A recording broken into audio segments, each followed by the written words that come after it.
What's going on, everybody? Welcome into the Blazers Uprise post-game show presented by Bet Online. Tonight we witnessed history. Damian Lillard surpasses Clyde Drexler for the all-time scoring leader for your Portland Trail Blazers. He finally passes Clyde, and it was a beautiful moment, but the Blazers, on the other hand, as a team, could not cap off that moment with a win, as they get heartbroken by a Gilgeous-Alexander buzzer beater. So, this is going to be two separate post-game shows, essentially. We'll, of course, celebrate the moment, a great moment, Dame passing Clyde, but also this was maybe the most frustrating way to lose a game the entire season. So, yeah, it's going to be a little bit of a weird post-game show, but before we jump into anything, let me thank Bet Online, who is the sponsor of today's post-game show. Use promo code BELIEVE to receive 50% rewards over on Bet Online. They got live news, scores, all that good stuff, parlays, live betting, a bunch of fun stuff, a fun way to enjoy a basketball game or a football game or any other sport that's going on. Check out BetOnline, use promo code BELIEVE for 50% rewards. Okay, so Eric, hi man. Hello. It's weird feeling that this is a bittersweet game because on one hand, great moments, on the other hand, very frustrating. Yeah, first off, congrats to Dame, man. Growing up, I was born in '79, so, I was, in my early stages of life / early teenage years watching Clyde Drexler play. Never thought that there would be a Blazer that scored more points than him after watching him all those years. So congratulations to Dame. Just a great accomplishment and a true measure of his loyalty to Portland. Just stick around long enough to break that record. So yeah, that has to be at the forefront. But yeah, this game really made me mad. Yeah, so I don't know. I want to dedicate, of course, a whole segment to talking about Dame and just kind of going over his career. But I also obviously want to break down this game because I'm extremely frustrated. And yeah, so how do you want to start this thing? Do you want to just talk about the game for a while? We can get into Dame later. I feel like that's probably the best thing because right now I am kind of raging on the inside. Are you cool with that? Yeah, let's do it. So, where do I start? The Blazers 2-point lead late. Turnover just goes through Anthony Simons' hands, and then, one point. We're up one, I think. 1 point lead. Yeah, it goes through Anthony Simons' hands, and they score, and then Dame hits a layup, ties up the game, and then Gilgeous-Alexander buzzer beater. Dude, I cannot get over that final freaking defensive possession. Because that was one of the... Eric, I try not to pick on Justice freaking Winslow, but I am so freaking tired of Justice freaking Winslow. I am so tired of our defensive forwards getting cooked on game winners because they play absolutely the dumbest defense possible. That's the second time this year we've lost a game right at the buzzer because a defensive forward played absolutely moronic defense, and it's pissing me off. Ball gets inbounded to Gilgeous-Alexander. Where were the other four players on the court, Eric? They were up towards half court. They were towards the middle of the court and up towards half court. The other three, yeah, there was the inbounder cut through the middle, but yeah. Regardless, where is your help? Your help is up the court and towards the middle. Where does Justice Winslow let Gilgeous-Alexander go? Baseline. And not only that, he gets absolutely cooked, almost face plants, and it's a wide open, patented SGA mid-range jumper for the win. That was absolutely one of the most moronic defensive possessions from an individual I've seen all season, maybe the most moronic. It's up there with Jeremy Grant's, because not only do you get absolutely cooked, but if you get cooked and play him towards your help, at least somebody might be there to help you out. Instead, He freaking guards him on the high side, lets him spin baseline, and gets cooked that way, where he has absolutely no help, dude.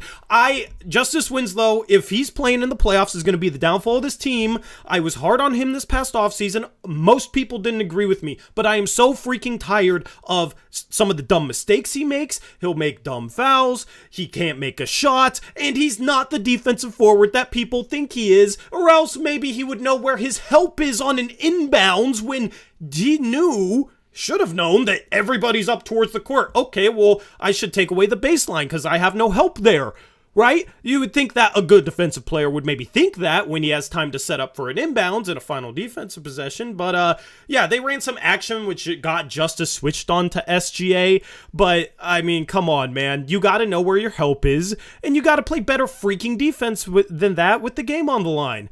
Be a little bit more physical. But like, he just got absolutely cooked. Absolutely cooked. I'm so frustrated with this dude playing the minutes he's playing. I know he has to, but we have to upgrade that spot. Well, I'll ask you this. Name one thing we did to get SGA uncomfortable the entire game. I don't know. I mean, we defended him well to start the game, I thought. He started off slow, 1 for 7. Got a rhythm later on. That was all him just going one-on-one and missing, like, shots. You know, it wasn't like I thought we did a good job contesting.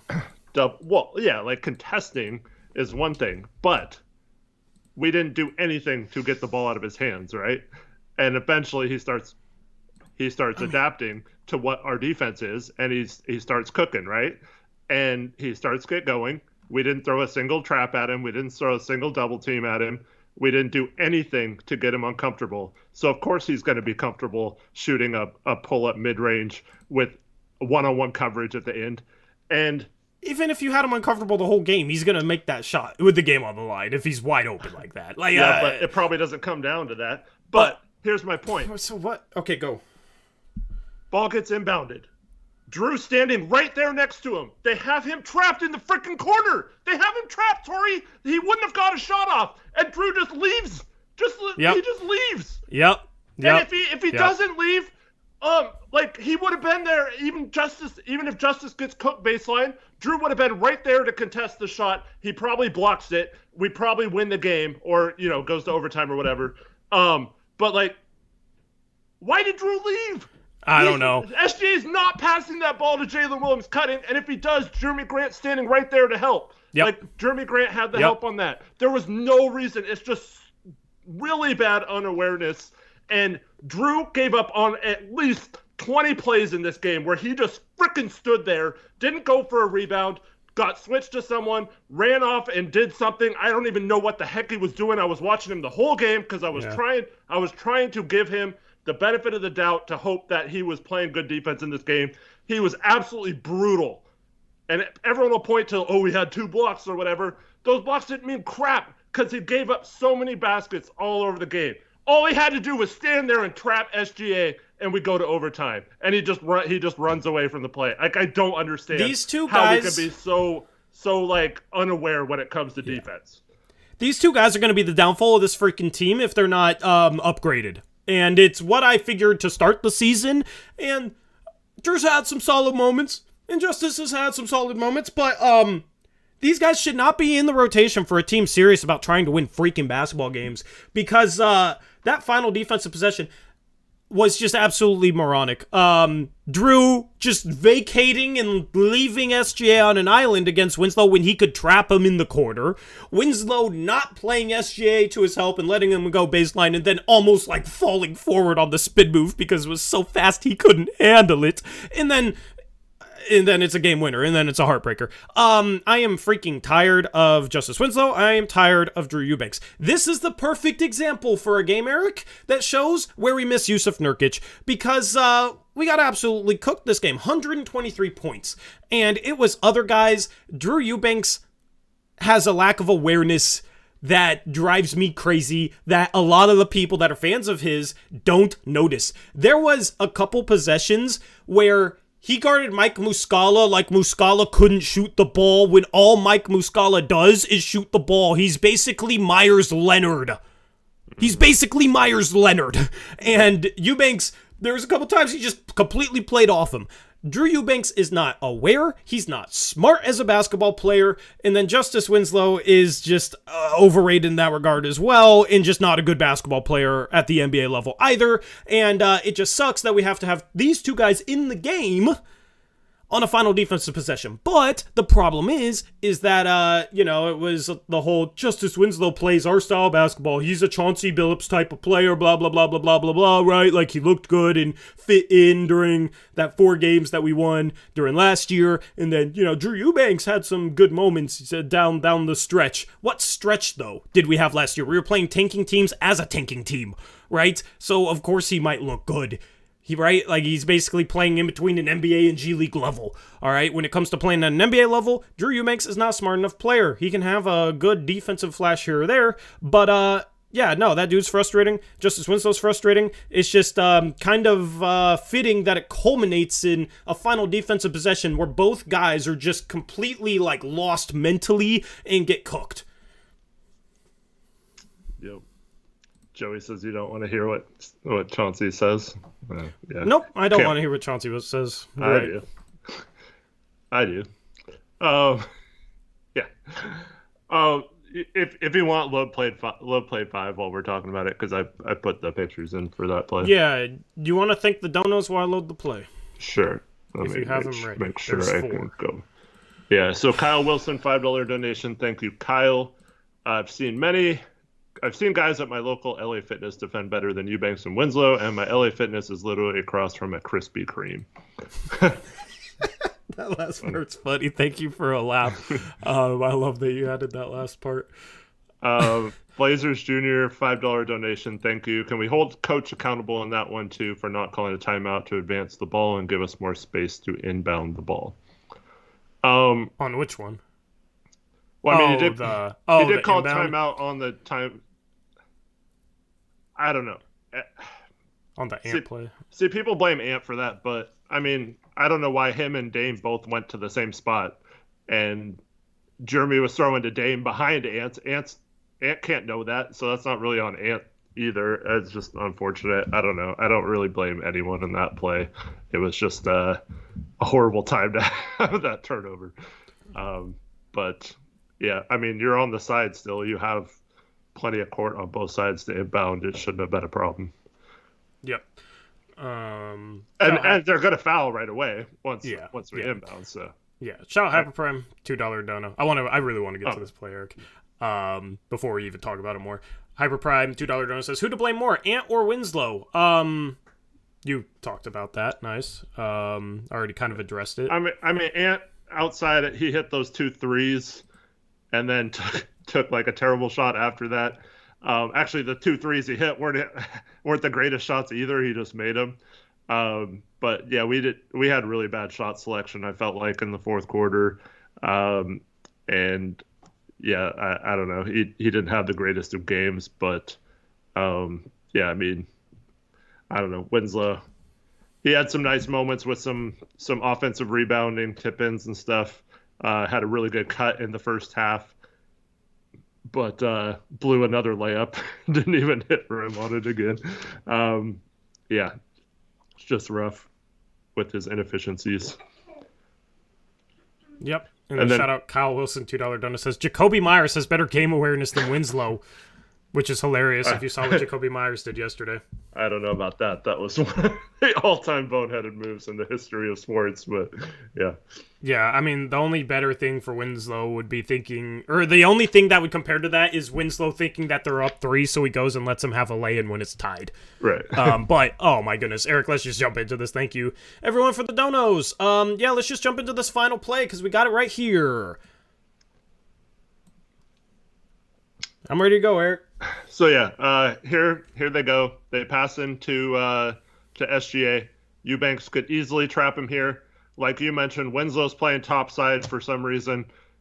He should be on the complete opposite shoulder of SGA right now, forcing him back towards Eubanks. And then yeah, so in the next slide, you see that Eubanks just leaves, and Winslow's already starting to get cooked baseline. He's already trailing the play. and you just knew at this point that it was over. And look how much ground. Let me just say, look how much ground SGA covers compared to Winslow. Winslow barely moves. Yep, he's a freaking statue. I have no idea why they didn't trap there. They have it. Eubanks even turns around and reaches towards SGA, like he has him. They have him pinned on the sideline. SGA, if you're both positioned right, has no chance of getting this play off. He probably can't even pass to Jalen Williams cutting there. And like I said, if he does, you got Jeremy Grant standing right there. He's going to contest that Jalen Williams shot. So if Jalen Williams makes a tough contested shot around Jeremy Grant at the rim, you have to live with that. But what you can't live with is single coveraging this guy when you had him trapped, vacating that, and then just going away and letting him take an easy shot. I don't understand this at all. Like, it makes no sense basketball wise. Like, even if you haven't really played, your instinct there by Eubanks should have been to trap. Yep, absolutely. And on top of that, at this point, if Winslow just completely froze, it would have been better than what he did because, at least he wouldn't have had the mid-range, right? And then SGA is driving into Eubanks, who just vacated driving, with the cutter, and Jeremy Grant's right there to help. And Justice should know that Jeremy Grant's there to help because at the start of this play, it's not pictured, but Grant was playing under the rim. Winslow was playing around the free throw line. Grant was on SGA. SGA came up and they switched. So Winslow knew that Grant was under the rim. And still just didn't even trust his help at all and just got absolutely cooked. Cooked, as you can see in the next slide. Cooked. Just not even there to contest. Like, this is wide open because he got absolutely freaking cooked. Anyway, sorry, I hijacked that a little bit. Keep going. No, you got it all. I mean, there's nothing much more to say. Just bad awareness, and it's stupid stuff like this that happens all game long that makes it so our defense is terrible. Yep. But, I mean, the problem is, Eric, it's like, I understand it's okay if it's Dame, somebody averaging almost 30 points per game. Like, it's not okay, but it is, you know what I mean? If it's somebody that's, like, really good offensively. So, if it's Ant, okay, right? Like, he makes up for it on the offensive end, more than makes up for it. The problem is when you have guys that literally can't make a shot, literally shoot, like, barely 40% from the field and 30% from three and can't make a lay-in.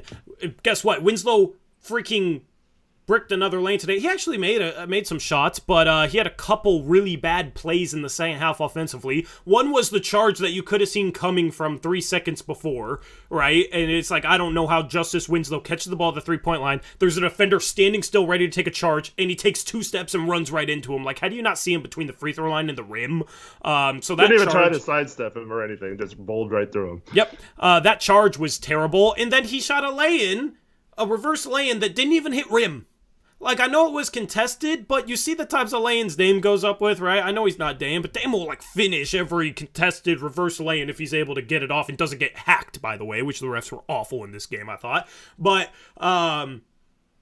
Winslow just doesn't even hit rim on it. Like, those types of possessions are extremely frustrating offensively, and then he comes down here. I thought he actually played better defense in this game for stretches than we've seen in a while, but you can't trust him on a final defensive possession to make the smart defensive play or to stay in front of anybody because he's not quick laterally. He's strong and he has a little bit of length, I guess, and like as an interior defender, he can battle, but I don't understand why people thought Justice Winslow was such a good defensive player. Like, I think I don't know if it was because of the 4-game stretch last season when this team was just playing good or what the deal was, but what does this do good at defensively other than battling players on the interior? Like, why don't we just get a freaking 7-footer then? You know what I mean? Because every time this dude's out on the perimeter, he'll have a good moment occasionally, but so will Yusuf Nurkic out on the perimeter against guards. Like, this Justice Winslow is just not a good basketball player. You talk about two-way players, he's a zero-way player. He doesn't help on either side of the floor, in my opinion. Maybe I'm being too harsh on his defense, but I see stuff like this during the course of the game far too much. It stands out because it's a buzzer beater, but dude, I can't with this dude anymore. I'm not trying to pick on him. I'm not trying to hate on him, but there's a reason that I wasn't thrilled to have him after the trade deadline last year. And now this dude is just, he's not a guy that helps you win basketball games. Like, I don't get it. I don't get what people see in him. unfortunately, I mean, no one can dispute the inefficiency on offense. His lack of shooting, killing of the spacing.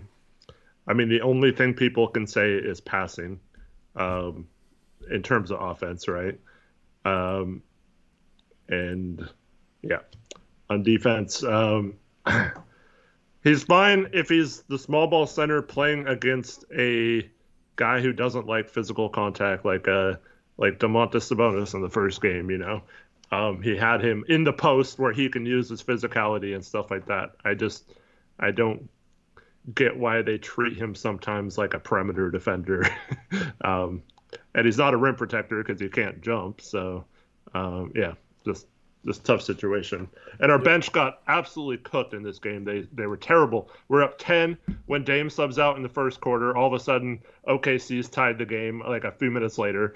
In the second half, the guys sub out. They immediately go on an 8-0 run and take the lead again. It's just really sad every time our bench comes in that we just give up the lead or give up a run immediately, seemingly.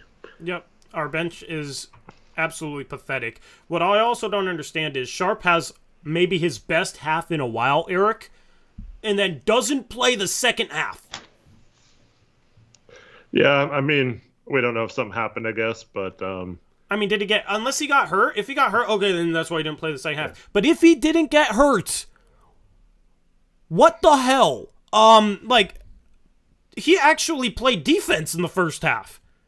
He played the best defense I've seen from him in a while, was 2 for 4, had 3 rebounds in 10 minutes, and, this team kind of struggled to rebound. I wanted them to give up less than 10 offensive rebounds, and they didn't. They gave up 11, and, but Sharpe, I thought, was the only guy off the bench that provided good minutes. Keon Johnson had a stretch there where he made threes, but outside of that, Keon Johnson was awful. He was 3 for 11 from the field, 0 for 6 from 2, 1 assist, 14 minutes. Defensively had a couple good moments, but he didn't really change anything on that end. Trendon Watford had 3 moving screens, 4 turnovers in 14 minutes, made 1 shot. You got Justice Winslow, 5 fouls. He was 4 for 7 from the field, but that's probably his best shooting night in a millennia. Our bench just freaking sucks. And then you start Drew Eubanks, and Nurkic is just a better player than him. Flat out simple. We missed Nurkic tonight. You could tell how much harder it was on Dame and Ant when they couldn't get space off of screens. And I was paying attention to screens, Eric. Eubanks does not set good screens. And it's not even necessarily his fault. He's just too narrow. Mm-hmm. He's just too narrow. And he doesn't get his arms wide at all. Doesn't get his base wide. He's just too narrow. And half the time, he'll slip when the slip isn't there, and he won't even set a freaking screen. And then we get stuck, and then he comes back and sets another screen, and that screen isn't that good. And it's just what the hell are we doing? We win this game with use of Nurkic.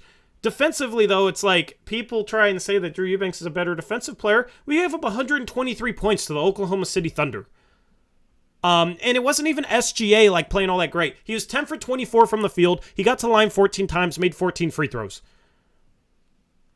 It was Jalen Williams is 5 for 12, 13 points as a rookie. Aaron Wiggins, 4 for 9, 12 points. Kenrich Williams off the bench is 5 for 7, 2 for 3 from 3. By the way, did you see Kenrich Williams' defense on Dame? I'm kind of all over the place here, but I want Kenrich Williams instead of Justice Winslow. That's the type of backup 4 we need. Because Kenrich Williams played phenomenal defense on Dame, 2 for 3 from 3, 5 for 7 from the field, was a plus 18. Highest this game.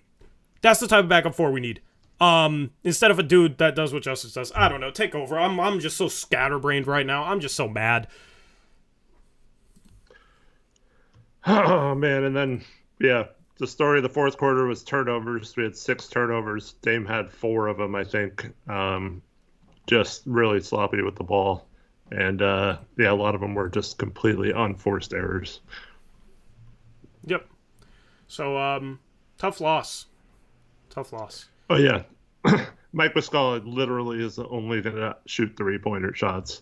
And we just, leave him wide open 4 times. It makes no sense. Mike Muscala always does some stuff against us, man, because of that. But, anyway.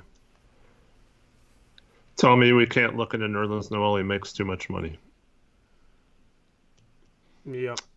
Do you want to load another play? Sure. Do you want to think the last dono? Yeah, let me find it. Shout out to Zed's Dead for the New Zealand $5 donation. Just want to say appreciate the consistent content, guys. Your insight and knowledge of this team is highly valued. Thank you, man. Appreciate it. Thanks for the donation. Thank you. Appreciate it. Sorry, we're a little frustrated tonight. Yeah, but like even when I'm like emotional like this and very frustrated, I still feel like everything I said is logical. Most of the time, I'll get pissed because I've been seeing the same thing for so long that it just gets frustrating. That's when it gets really frustrating. But also, it's just like that final defensive possession was so stupid. Just so stupid, and we choked down the stretch and ruined this game, which should have just been a fun, happy post-game stream talking about Dame breaking Clyde's record, and instead we're talking about how our quote-unquote defensive forward who can't make a shot can't play defense either. So, yeah. God. Thank you for the donos instead. Appreciate you, man. Let's load play 4 for me. Okay, play 4. Yeah. Loading it. J. King says, Max Anderson asked if I want to bring back Melo. I don't want Melo back either, but I'm sure Melo couldn't have played worse defense than that. I don't know how you play worse defense than just on the final position. Anyway, all right, what do we got here? All right, so this is just one of many examples of this. I'm going to go back through the first half and show you guys later all the examples I'm talking about. But we have a situation where we get back on defense, right? We have 3 Oklahoma City Thunder players, right? Mm-hmm. They're all being guarded by someone. Drew just runs out to guard off-ball someone that Josh Hart is in front of him. He's even pointing at Josh Hart. He knows Josh Hart's there.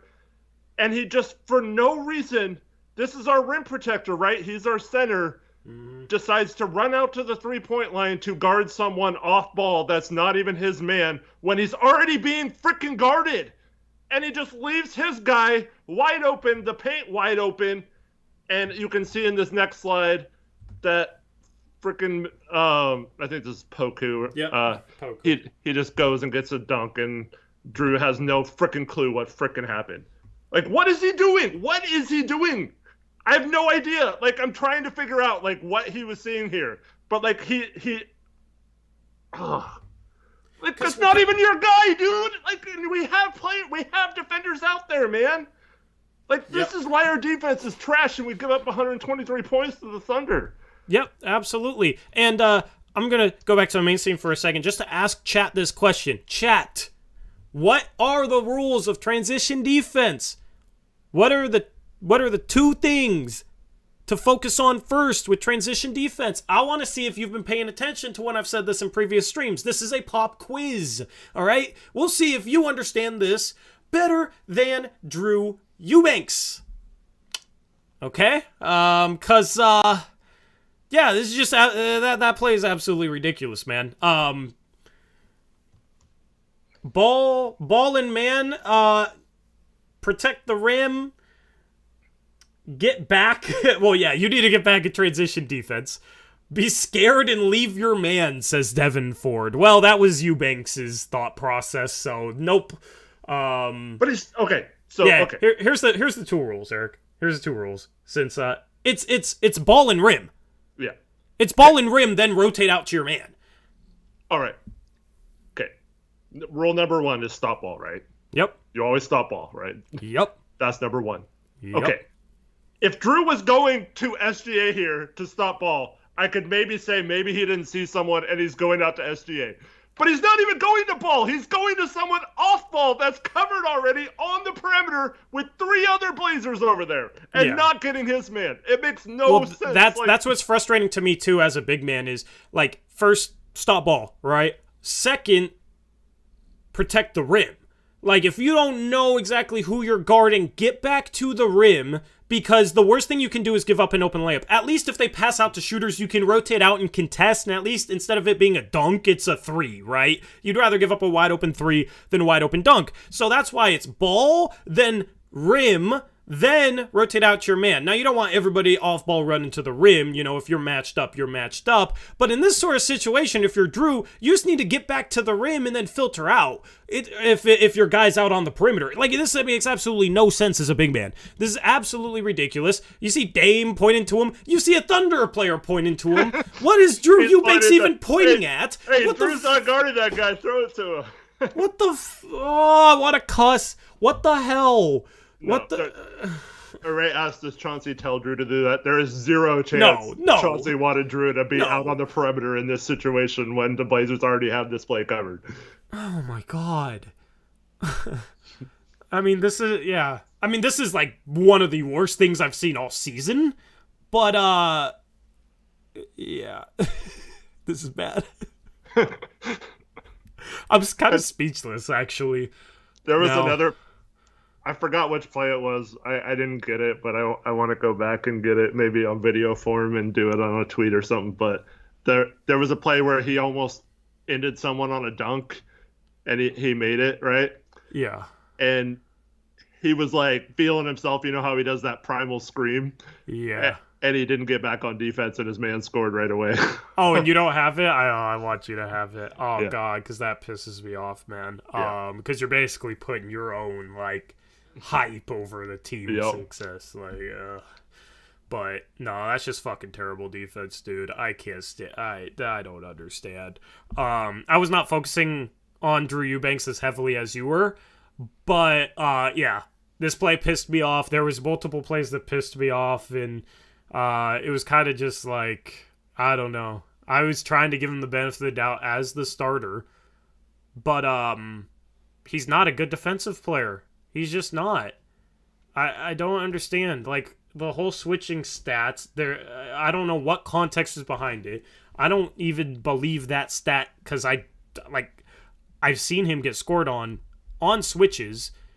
But your game plan should never be, oh yeah, Drew Eubanks is going to switch on to SGA. Like the one time he did that in the first half, he got absolutely cooked and SGA got a lay-in, which is to be expected. But he can't play any other pick and roll defense. Off the ball, he gets absolutely lost. He doesn't know where to be.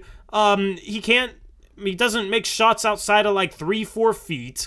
But, he can make wide open dunks and he can finish lay-ins at a high clip. So therefore, we're going to ignore anything else about the game of basketball, and we're going to say he's better than Yusuf Nurkic, and yeah, he should start. Well, he got the start tonight. Defense wasn't better. Defense was ass because he was doing stuff like that. And, yeah, he's not even backup quality, let alone starter quality, man. I can't stand it. It's like, I don't understand some of this fan base, Eric, because they latch on to players who are incredibly mediocre or just straight up bad, and they overinflate their value, where you have a starting center that, like, does a lot of little things right and became a better finisher and became a better three-point shooter and rebounds the ball and does the little things, and they just sit here and say, he's lazy and flip shots and he sucks. Like, I don't understand why some of this fan base will latch on to mediocre players. Yeah, I mean, dude, okay, so you know how I was watching Drew and I was telling you all the mistakes he made? Yeah. He made that one, he had that block shot. I forget what time of the game it was, but he had the block shot and he was only in position because he was out of position. Block shot. Yeah. But anyways, then like there was a timeout like right after that, and Calabro's like, Eubanks has been stellar on defense tonight, and I'm just thinking, what? Like, what are you watching? Like, but like people actually like see that they'll be like, oh, we had 2 block shots. Like, look at how he protects the rim. Nurk doesn't block shots. He averages less than a block a game. That means he sucks at defense. And people they actually think that way. I like, this is a lot to ask, but I want you to break down every defensive mistake on a Twitter thread, because like, I don't know. I just want people to. I don't want to sit here and hate on him. I want him to play better, but I want people to notice the type of mistakes he makes. Because he just gets overhyped and Nurkic gets underappreciated, man. And I'm not like, it doesn't have to be a Eubanks versus Nurkic thing. It's just like, Eubanks will get this praise because of people's hatred for Nurkic, and then they completely ignore all the stuff that happens, and I'm just sitting here, like, seeing stuff like that laying, like, what in the world are people seeing? Like, I don't understand. And it gets frustrating, man. And then if I call it out, people, I always get somebody talking about his defense is awesome, Nurkic can't block shots like him, and all the arguments that we've laid out that people give for Drew Eubanks, and it's just frustrating. I want a better bench. It's frustrating when it's like I've been feeling for the past 2 weeks, 3 weeks, 4 weeks, and before the season that Drew Eubanks and Justice Winslow are going to be the downfall of this team if they're not upgraded. And whenever I have a feeling and then it plays out to the fullest extent on the court, it's like, see, but also it's one of the most frustrating things because I see it coming and I don't understand why the front office is settling for these two guys in the front court going into the season. Because I questioned it going into the season. You've built this perfect, like, not perfect starting five, but you've built this really good starting five. They play really well together. They have one of the best offenses in the league when they're clicking. Maybe the best offense in the league when they're hitting shots. And then you have, GP2 needs to play, of course, and it's not like you're completely screwed on the defensive end in terms of personnel, but you settle for these two guys that can't even crack rotations for mediocre teams last season. The Spurs got rid of Eubanks. The Raptors got rid of Eubanks. The Spurs sucked and the Raptors were mid. But he's going to be our backup center, and it sucks because it's like we're better than both the Spurs and Raptors were last year, in my opinion, but we're settling on this guy who wasn't even good enough to play there. Justice Winslow couldn't play for an injured Clippers team. But he's going to play 25 minutes a night. Yep. Gordon member for 18 months. Message says, love the breakdown. Keep it up, guys. 18 months. Thank you, Gordon. Thank you, Gordon. And shout out. Zed's Dead, welcome to starter level membership. Yep, thank you, Zed's Dead. And then the dodo before that. Shout out Bryce McFadden. Or maybe it was after that. I don't know where I'm at. I'm so scatterbrained. Shout out Bryce McFadden. What's up, Bryce? Says, thanks for the streams. Thank you for tuning in, Bryce. And then thanks, shout out to Maul with the $2 dono. Says, Daniel Gafford and Kenrick Williams would be solid. Dude, I'm not even asking for much. Give me Kenrick Williams, because I feel like that's a guy that's kind of gone under the radar because I've started trying to find other targets, but I've liked Kenrick Williams for a while. Kenrick Williams and Naz Reid, man. Like, Naz Reid isn't great defensively, but I don't think he'd make all the dumb mistakes that Drew Eubanks made today. You know what I mean? And he can knock down a three, and he can attack off the dribble. Like, literally, I think this team could contend if you added freaking Kenrick Williams and Naz Reid. Like, who are we even talking about? We're not talking about much.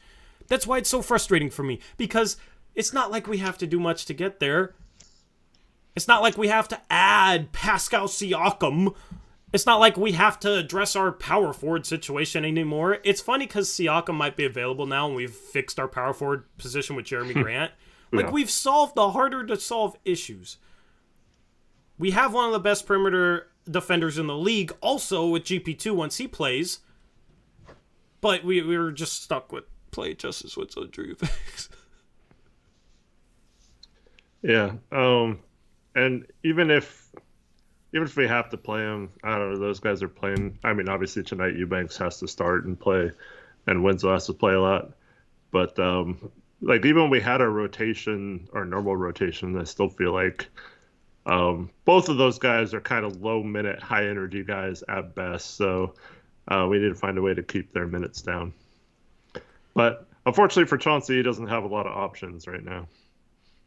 Because there was a point where maybe you could say Trendon could surpass Winslow there for that backup 4 position. But Watford's been kind of struggling too, especially on defense. Yep. Yeah, like, I don't blame Chauncey for having Winslow in there at the end. He had, like, Winslow in over Simons, and then he had the rest of the starters in that started this game. Like, that's fine, but Eric, I would have trusted Ant to play better defense than that on SGA. Yeah. I mean, they were hunting it a lot in the second half. He did a good job of keeping in front of SGA, but once again, we left our players on an island with no help. Yeah, but like Ant, I feel like you put him on final defensive position, just like Dame, and he might rise up to the moment. You know what I mean? Like he might rise up and stay with him and like have that extra shot of adrenaline, and he's quick. At least he's quick. You know what I mean? And I don't know. Maybe he's smart enough to know where his help is. Right? Like you could not have played worse defense than Justice Winslow there, and that's the problem. Is twice we've had forwards do the opposite of rising to the moment on the defensive end, right? Like, we talk about Dame rises to the moment on the offensive end, and at times has rose to the moment at the offensive end, and he had some clutch buckets there in the final 5 to 6 minutes of this game. We talk about them rising to the moment offensively. We need guys that can rise to the moment defensively. Nas had a game last year, I forget who he was guarding, but he rose to the moment defensively and got like a lockdown stop to end a game. It was like Levine or DeRozan. Someone on the bench. I'm pretty sure it was DeRozan, yeah. And twice this year, we've had two forward defenders just completely collapse. Jeremy Grant guarding Jamal Murray up 2, and he gets shook off for a 3 with 1 second left. And then Justice Winslow doing whatever the hell he just did. Well, I want forwards that rise to the moment defensively. Why was Eubanks in the game? They didn't have a big man. Height on the inbound pass, I guess. Which makes sense if there's like half a second, but with 3.2? Height on a trap would have been nice. Yeah. Just like AD and Drew, right? Yep. Anyway, yeah. How are, like... You don't need to worry about a rebound with 3 seconds left. Yeah. And he sucks as a rebounder anyway. Yeah. He doesn't box out. See, that's the thing. People talk about Nurkic's effort and stuff. Eubanks doesn't box out. Nurkic boxes out. That's just an effort thing. Like, I truly think Nurkic's effort is... Like, he gives more effort than Eubanks does. Eubanks just looks like he gives more effort because he's more agile and a little quicker. And that's the entire point I've made about Nurkic in the past, is people just think he's lazy because he's not the quickest guy in the world. But also, he's quicker than people think. Like, he's able to get to spots and, like, cover ground defensively. But he does the little things, too. And little things are mostly effort. It's just deciding to do the little things. It's deciding to box out. It's deciding to set a good screen. It's deciding to guard your guy as a big man when he's under the rim in transition. But... So, it's just funny, Eric, because I remember we had a debate about, like, Justice Winslow and his lack of shooting, and, like, oh, well, he just needs to cut in a lot of situations the guys would spot up. And I never disagreed with that at all. But at this point, like, he's such a bad finisher that doesn't work. Well, they'll play 3. All right, let's do it. Play 3. I like tying him into this. I like tying him in, too. This is good, actually. I like that we started doing this. Let me get there, though. So, in chat while you're doing that, Splash God says, imagine how much better this bench would be if AJ Griffin was on the bench instead of Sharpe. Well, here's the thing. If Cronin would have just gotten the right protections on the pick, we possibly could have had 2 lottery picks, possibly could have traded down with the Thunder, picked up multiple picks, right, in the teens, gotten AJ Griffin and Jeremy Grant still. There were so many things that could have allowed to do, but AJ Griffin's been, like, really good lately. Yeah, but also I'm not sure if he helps us defensively, you know? Yeah, maybe not defensively. But yeah, I mean, Winslow's not helping us. I'd rather have a guy that can shoot like AJ Griffin can. Yeah. But that's the thing, is we shouldn't be relying on rookies to carry our bench. Yeah, exactly. So that's my big issue. Anyway, let's go into play number 3, as this ties into what we were talking about. All right, so this is a play in the first half where we see that Josh Hart has the ball, and we are going to post up. I think it's, I can't tell this picture, but I believe it's Trent and Watford. Or is it Watford? Yeah, because they had a switch. So he's got Dort on him, and then Hart's got Poku on him. So we're going to throw it into the post. Now, normally, we saw several examples of this tonight too, but over the course of the year, how many times are we thrown into the post? Everyone just stands there, including Winslow at the 3-point line, and doesn't get a shot off, right? Far too often. Or shoots a bad three, and the spacing's horrible, and that they trap the post because no one moves. So we see the next slide that Trendon's got it, and Hart's going to go screen for Dame there to try to see if he can get open. They probably could have explored that at that point, but you can see Winslow finally in the third slide. He actually cuts, right? And Oklahoma City's all kinds of confused on this play. Winslow just sneaks right into that hole. Watford finds him, and he gets an easy basket, which he almost missed, but it rims in. And we get 2 points. And this is so much better than Winslow just standing at the 3-point line. Even if he catches that ball, he's not going to – we don't want him necessarily to shoot that shot. So I thought they did a good job. Watford on his one basket made a similar play and had a nice easy runner that he made as well.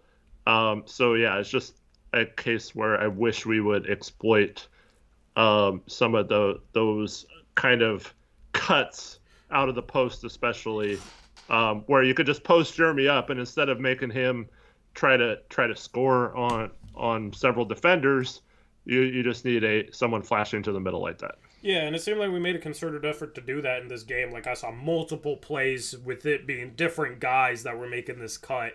And OKC defensively off the ball, I don't know if it was something they noticed in film or what, but just terrible, terrible off-ball defense.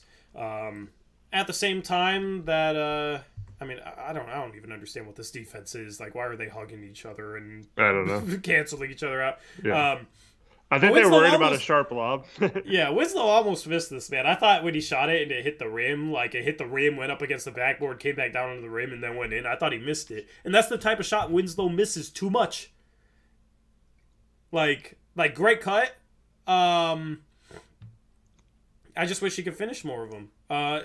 Was that reverse lay-in that he missed and where he didn't hit rim, Eric? Was that off a cut too? Yeah.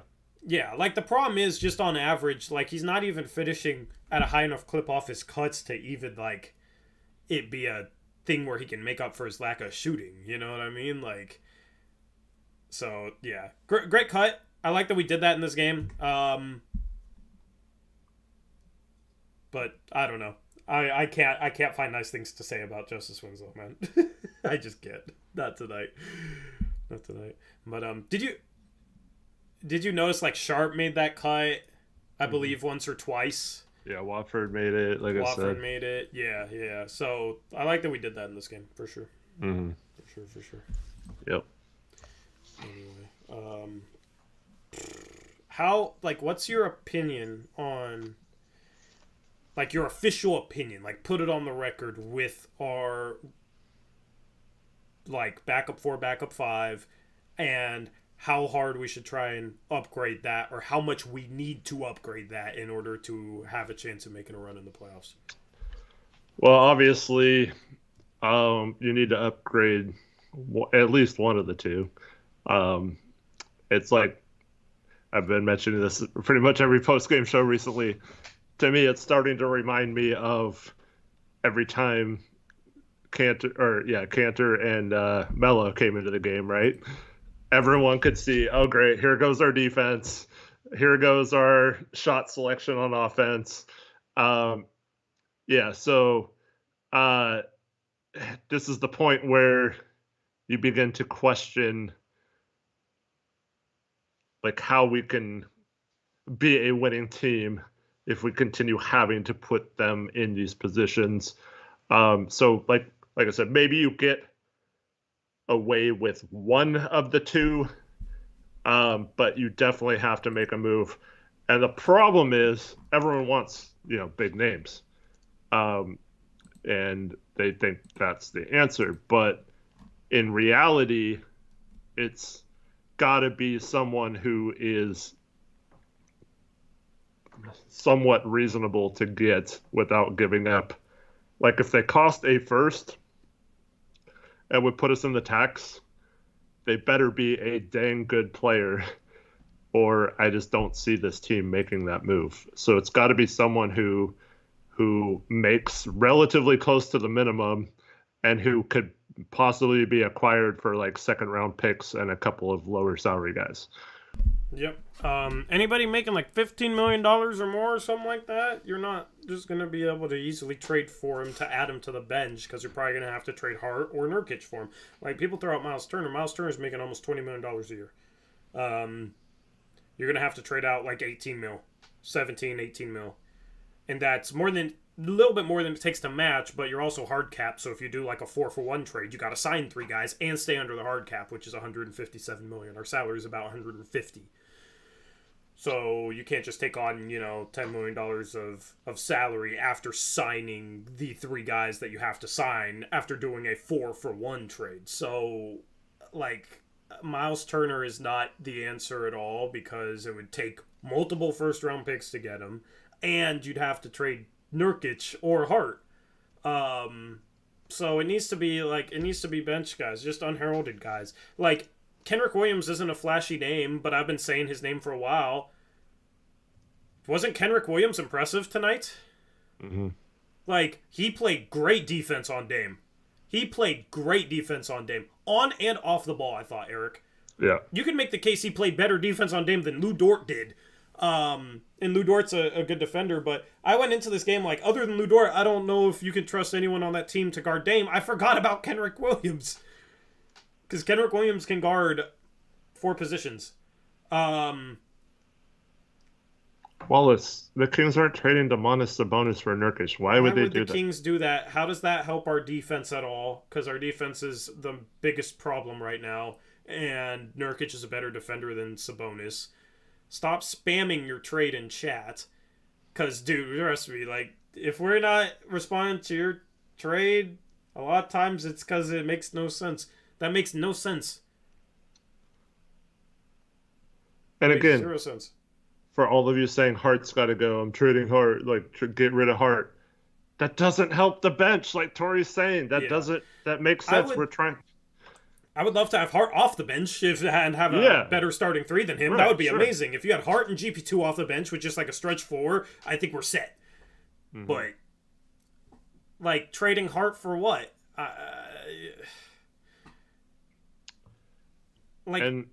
Yeah, I don't know. I don't know. I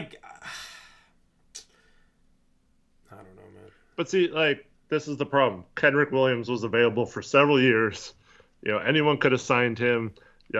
Like, you probably could have gotten him a couple years ago for a second-round pick from OKC, that kind of thing. Or New Orleans when he was there. Yeah, like, he was a free agent. In between that, like, you got to find someone like that that's not established already. So you got to find the next Yuta Watanabe or whatever, like the next Kenrich Williams. Like you gotta find those guys.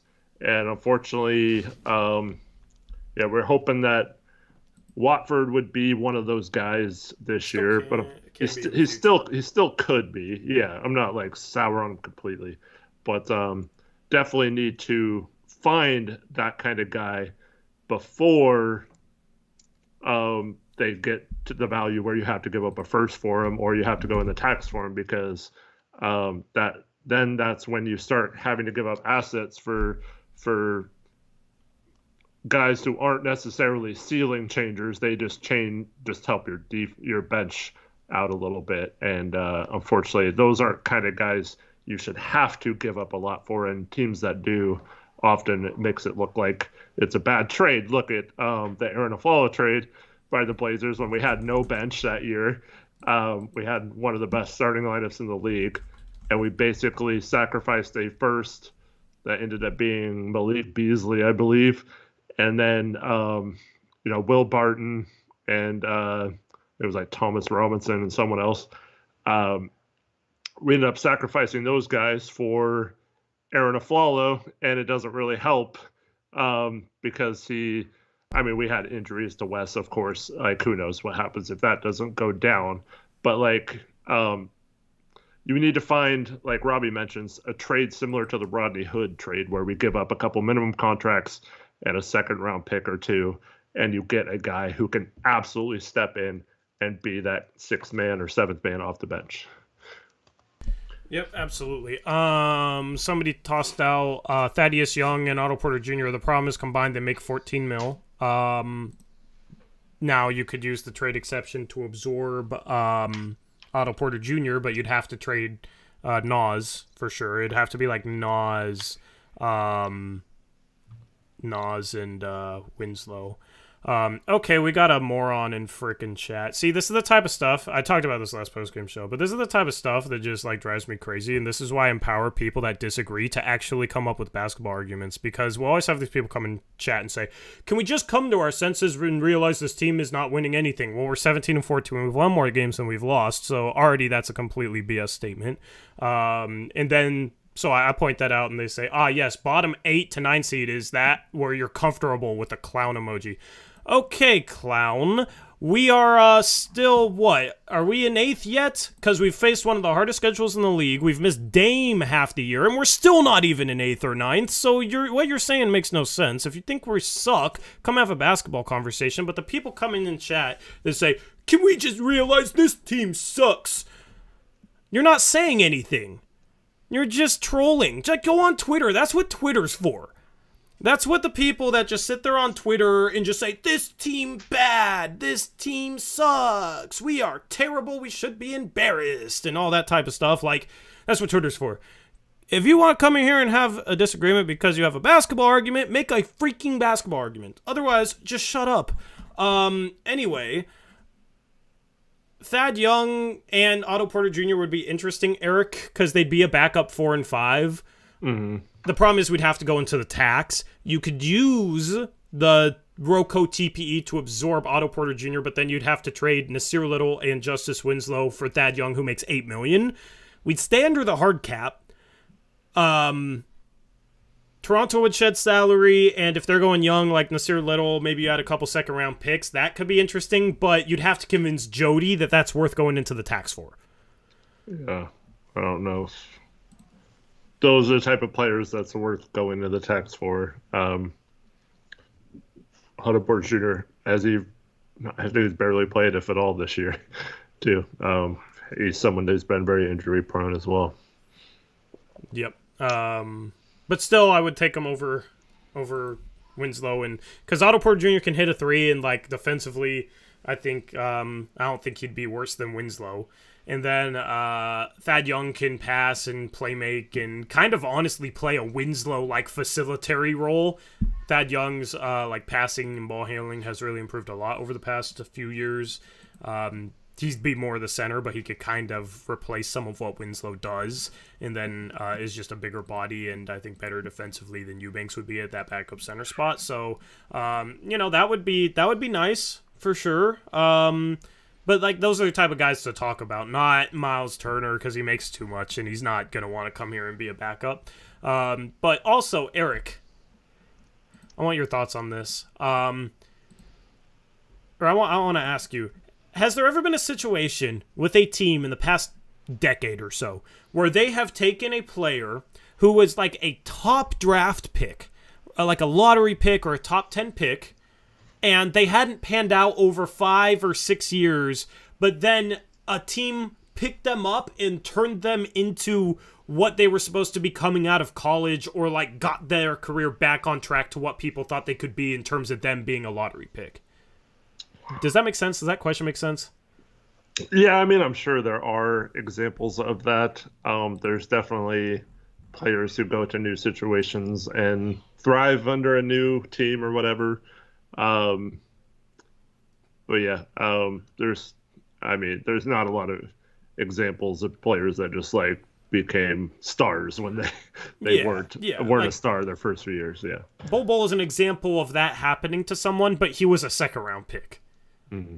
You know what I mean? Like, the initial team didn't invest much in him. My point is, when a team uses a lottery pick on a player, they're investing a lot in that player, and normally they're willing to see that out over multiple years. So if they then give up on said player, most of the time it's just because they realize that player's not good. I am tired of bringing in reclamation projects for top 10 picks. Okay? Because every time we bring in a guy who's formerly a top 10 pick but hadn't panned out and kind of sucks, he still sucks. Like, when have we ever brought in a guy like that? I mean, you can throw it back to Thomas Robinson. I know he had some nice, energetic moments, and that was like the second year after he was the 5th overall pick, but they gave up on him for a reason. He was still a nice energy guy, but not worth a pick, and, you know, fell out of the league quick. We took on Nick Stauskas, right? 8th overall pick, and he has that great first game, and people were saying, just wait till you get him out of Sacramento and wherever else he played and get him into Portland's system, and we'll make the most of him, and, you know, he'll show why he was the 8th overall pick, and that never panned out. Mario Hezonja. Wiggins is a great example, actually, but that's what Golden State does as well. Golden State's phenomenal. Chauncey as well, brought up in chat. That's another good example. Chauncey? Well, I said the last decade, but... Yeah. Because, I don't know that far back. That's probably a good example, too. I'm just kind of thinking the last decade, because I feel like, I don't know, I just feel like that doesn't happen much. It was Mario Hezonja. People said the same thing as they did about Nick Stauskas. Just wait till we get him in Portland, and we'll fix him, and he'll show why he was a top pick. Like, our culture and our system will get his career on track, is a lot of what I heard when we had Mario Hezonja when we signed him, and he sucked, okay? It's kind of the same feeling for me with Justice Winslow. Justice Winslow was the 10th overall pick. His career got sidelined a bit because of injury and whatnot, but also that injury zapped him of a little bit of athleticism. And it was like, after we got him last year, it was like, oh, we'll make the most of him. He fits what we're trying to do, this and that. But he's just not a good basketball player. Like, you can't, it's hard, that's hard to overcome, just somebody not being a good basketball player. It's hard to just take that and be like, okay, well, he's gonna be good for us because we're just gonna make him fit. I'm tired of taking on these like top 10 picks that have proven that they're just not that good over previous seasons, and then thinking that they're going to be good or play a big role and be better than what they were before because they're in Portland. Mm-hmm. Well, I mean, I don't mind if it was like, if you can get one of those guys for Winslow or something and just hope that that guy fits in a little better and does something a little bit differently than him. Maybe he's a little bit better 3-point shooter to space the floor or whatever. So, like, I don't really mind that kind of thing, but I think the goal should be, if you're trying to contend, you need someone who can definitely do it, not hopefully do it. And that's what I always go to. I'm not really looking at trades for guys that it's like, well, if you can just improve this, then maybe we can get this out of him, right? Those are the trades. Those are the trades I want to avoid. I want someone like Kenrich Williams. You know, he can play defense and shoot threes. Now, his 3-point percentage isn't great this year, but you know that's like not necessarily who he is, right? Like you saw today, like you said, like how he would fit in with the second unit and be that guy who gets up there. But it's weird because we need a guy with like, we're back to needing that guy with an attitude. I don't understand. It's like, I mean, we can wait for Gary Payton next week all we want, but like for some reason this team does not play defense aggressively, and they do not play tough defense. They do not get physical on defense, and they let the other team dictate everything.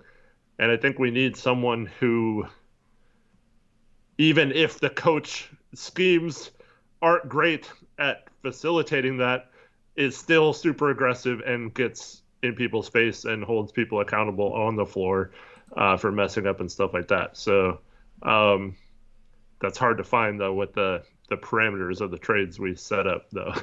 Yeah, exactly. Shout out to Chris Brandlin, member for 10 months, says 2K dude doesn't understand the economics of trades. Yeah, people base too much of trades off 2K. That's why we try and teach here. trade stuff. But thank you, Chris, for being a channel member. Yeah, I don't know. Like, I love how hard Josh Hart plays. He's the heart and soul of this team. Like, he brings the attitude.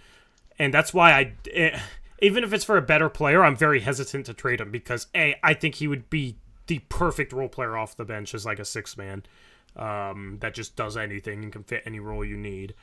B, I don't know, man. Like, if we trade him for somebody who's better, but they don't, bring the same level of energy and attitude he does, is that going to hurt us? I don't know. And who doesn't rebound and watch our rebound plummet? Yeah, because rebounding is close to being a real issue for this team. The only reason it's not a real issue is because you got Jusuf Nurkic, and then Josh Hart is one of the best wing rebounders, maybe the best wing rebounder in the league. Drew Eubanks sucks on the boards. Justice Winslow can't get contested rebounds just because he's short and doesn't have a ton of length and can't jump. He got out-jumped on the jump ball by, I think it was SGA today. Like, no surprise there. But that's a point guard, right, at the same time.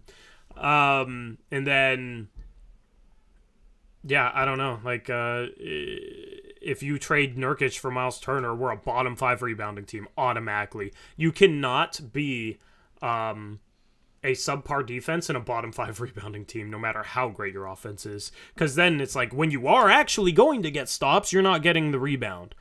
Mm-hmm. You're going to automatically give up 120 points per game, and it's going to be brutal. So we rebound just well enough to be competitive, I think. I don't know where we rank, Eric, but like rebounding has been okay for us. But no surprise tonight, I knew they were going to get double-digit offensive rebounds because we didn't have Nurkic because we had Drew Eubanks starting. Mm-hmm. We're going into this game, we're 20th in total rebounds. Let me see where we're at in terms like of rebound percentage. Yeah. Rebound rate, we were 13th. Yeah, like we're basically average. Slightly above average. Mm-hmm. Like, we're solid. I'll be right back. All right, yeah. But rebounding could be a legitimate problem for this team. Shout out Jesse Anishin for a 25, I think that's Romanian dollar dono. Says, long-term on a scale of 0 to 100, how much do you believe in Sharpe to be a superstar for us one day? On a scale of 0 to 100... how much do I believe for Sharpe to be a superstar? And I quantify superstar as a top 10 player, so my confidence in him becoming a top 10 player. What's the chances of him becoming a top 10 player? I would say a top 10 player, 25%. 25%. Which is good. But, I mean, I love Sharpe for his upside. That doesn't mean that he's going to achieve that upside. There's so much that goes into it. Chances he becomes an all-star, I'd probably put 35 to 40%. I'd probably put 40% chance that he becomes an all-star someday. Because he just has a long way to go still. Like, he has upside, and he's super young, so he has a ton of time. But it's always hard to project guys that have a long way to go in a specific skill, and that skill is him being able to read defenses and handle the ball. If he can handle the ball and read defenses, he'll be a star. If he can do that at a high level. But I don't know. I just haven't seen it. Like, maybe he never figures that out. If he doesn't, he's not going to be a star. If he does, he could be a superstar, you know what I mean? So, Deadly Constant says, if you could get Brooks for Hart, would you pull it? I hate Dylan Brooks offensively. He shoots way too many shots and he's not efficient enough. I think offensively he would be a bad fit in our starting lineup. Defensively, he's an upgrade over Hart, but offensively he's a downgrade. Because Hart plays his role.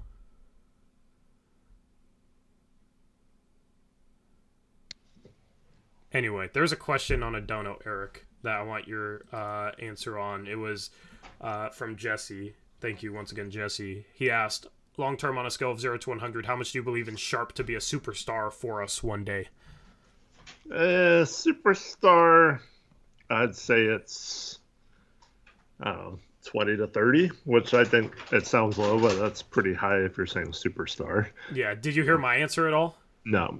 I Sorry. said 25%, so that's perfect. Nice. I was just wondering if you heard it, because, yeah, okay, so we agree. Cool. Yeah. What about to be an all-star? Yeah, it's probably, I mean, you could say this about any draft pick. I would say there's, 30% chance at best, 30, 40. Yeah, that's pretty much what I said, yeah. I mean, you could look at Ben Caro and say that guy's going to be an all-star for sure. Like he's just too good. But outside of him, there's not many players that I would say higher than that in terms of star or superstar potential. So, and Sharpe's just so much further behind a lot of players too, and this is his rookie year, so it's also hard to say. But you see the flashes of him being, he could be really special if he figures out his ball handling a little bit and just, gets a little better in terms of awareness and things like that. Yep. I said, like, I'm not higher because he has so far to go in regards to handling the ball better and making the right reads, and that's the two things that I think will swing between him being a potential superstar and him maybe just being a spark plug off the bench at worst, because right now he just does not handle the ball well at all, and he doesn't read the game well at all. And if he can get both of those to a high level, I think he will for sure be a star. Because he has everything else. I think he has the shooting ability, the mid-range, the feel, the rhythm to his shots, when he pulls up, the wingspan, the athleticism. Like, he has all the other traits, but just being a good enough ball handler, good enough with his footwork, too, to be shifty as well, which Ant has developed a lot. So we've seen it happen before with somebody developing that. But that and just being able to read the defense, I think, are the two things that will determine whether he's a star or not. But he just has so far to go in regards to both of those that I can't sit here and say, like, with confidence that he's definitely going to be a star, like some fans say. Absolutely. And the one thing he does have going for him is, whether you want to call it swag or flashiness or whatever, he has that, like, awe factor that stars have. So that's one of the things that, if he can figure out the little things like you said,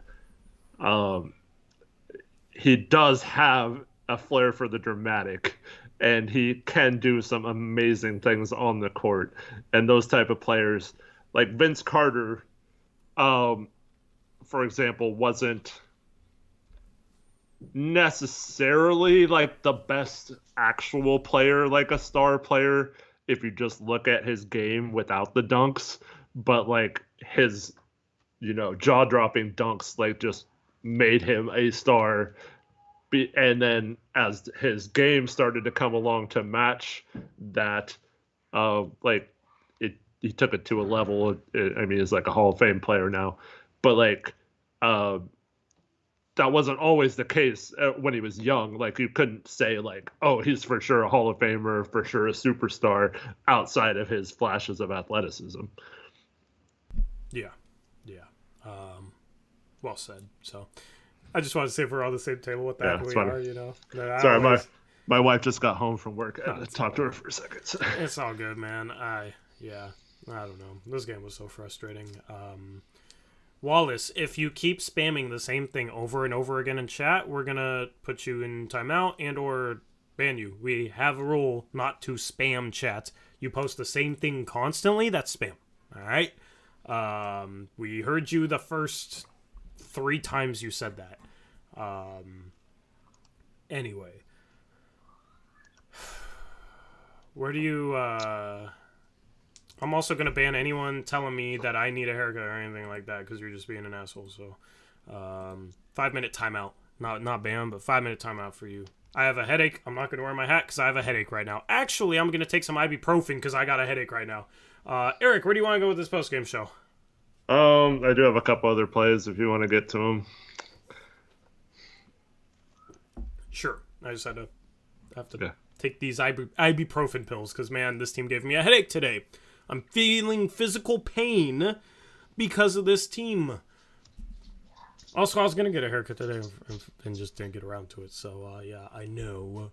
Stop hating on my hair when I don't even know what you look like. Anyway, which play do you want to load up for a breakdown? You just do one and two.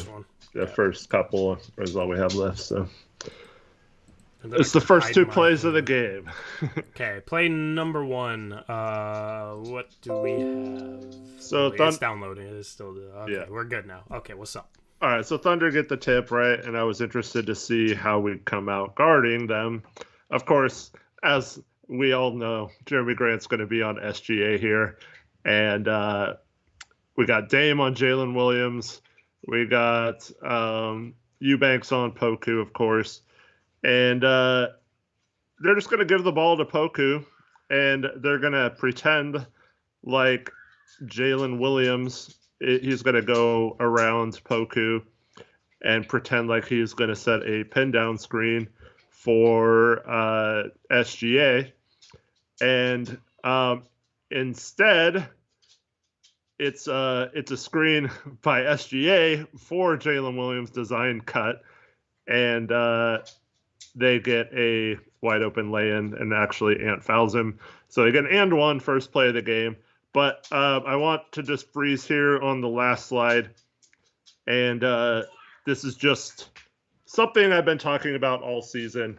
So we end the play with, once again, Dame and Ant as our rim protectors. And our three best, not best defender, but our three forwards are all out on the perimeter. And we're just completely mismatched. And I still believe you can talk about all you want about Grant getting through this screen, but they should have probably switched this, and Dame could have played SGA over the top so he couldn't do that, and Grant could have been fading down a little bit. They could have switched there, and then Grant would have been right with Jalen Williams, and Dame could have easily stayed with SGA, but they just insist on keeping Grant on the guard or whoever he's playing, and we just constantly get out of position like this where we have guys like Ant and Dame trying to defend the rim. Yeah. No bueno. All right. Play and number... And the second play, it's actually hilarious. This is why, these aren't the most exciting plays, but hilarious because I wanted to see what we did on our first offensive possession, and we run almost the same exact thing. It's in the middle of the floor instead of the side. So Grant's going to pass over to Hart here. Dame's in the corner, and they're going to act like Grant's cutting through to set a screen for Dame, but they already know this is a lob play. And Dort is not going to leave Dame, so... Dort's not even on Dame, is he? Oh, yeah, he is. Yeah, he is. I mix up Dort and SGA. Go ahead. Yeah, so Portland with a really nice design. They knew Dame was going to come out aggressive this game, right? So first play of the game, I think that was setting this up to where they had the lob to Jeremy. And in the next slide, you see him get a wide open dunk because of all the attention Dame gets. And I just don't understand why we don't run things like this more often. Yeah, I like that set. Obviously it works against us and for us. It's also funny how NBA defenses can't deal with this. Just terrible defense, man. If you get picked off on that, it's good action, but especially when it's